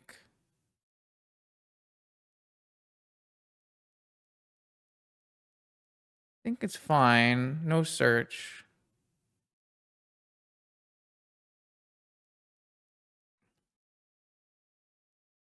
This freaking food is like kind of annoying. But I have if I first thing I cast is Time Walk, then I can pay for one copy and misstep the other copy. Or even pierce the other copy if I wanted to. I don't think it gives me enough damage for it to be worth it. Because I know their hand is Fluster 2 Unknowns. Wait, what is this? They just eating now? They're besieging again.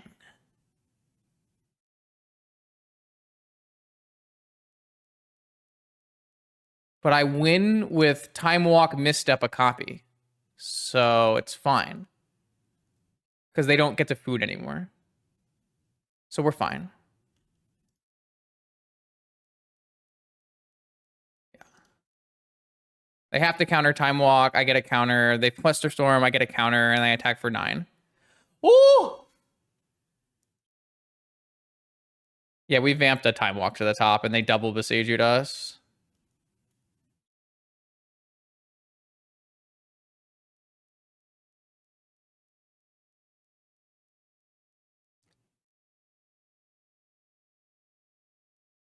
Let's go! 4-2 is not bad, because I played very poorly today, I would say. This deck is really complicated, or at least I'm not very good at Breach and Dragon Rage Channeler, so. Bobble kind of did work, yeah. Letting me know exactly what was in my opponent's hand. Nice! That was fun. I mean, I had a really good time. This deck was really cool. Sweet little 4-2. So we went 4-2 with this Luris Breach Turbo. I don't know what you call this. Questing Druid Dragon Rage Channeler deck.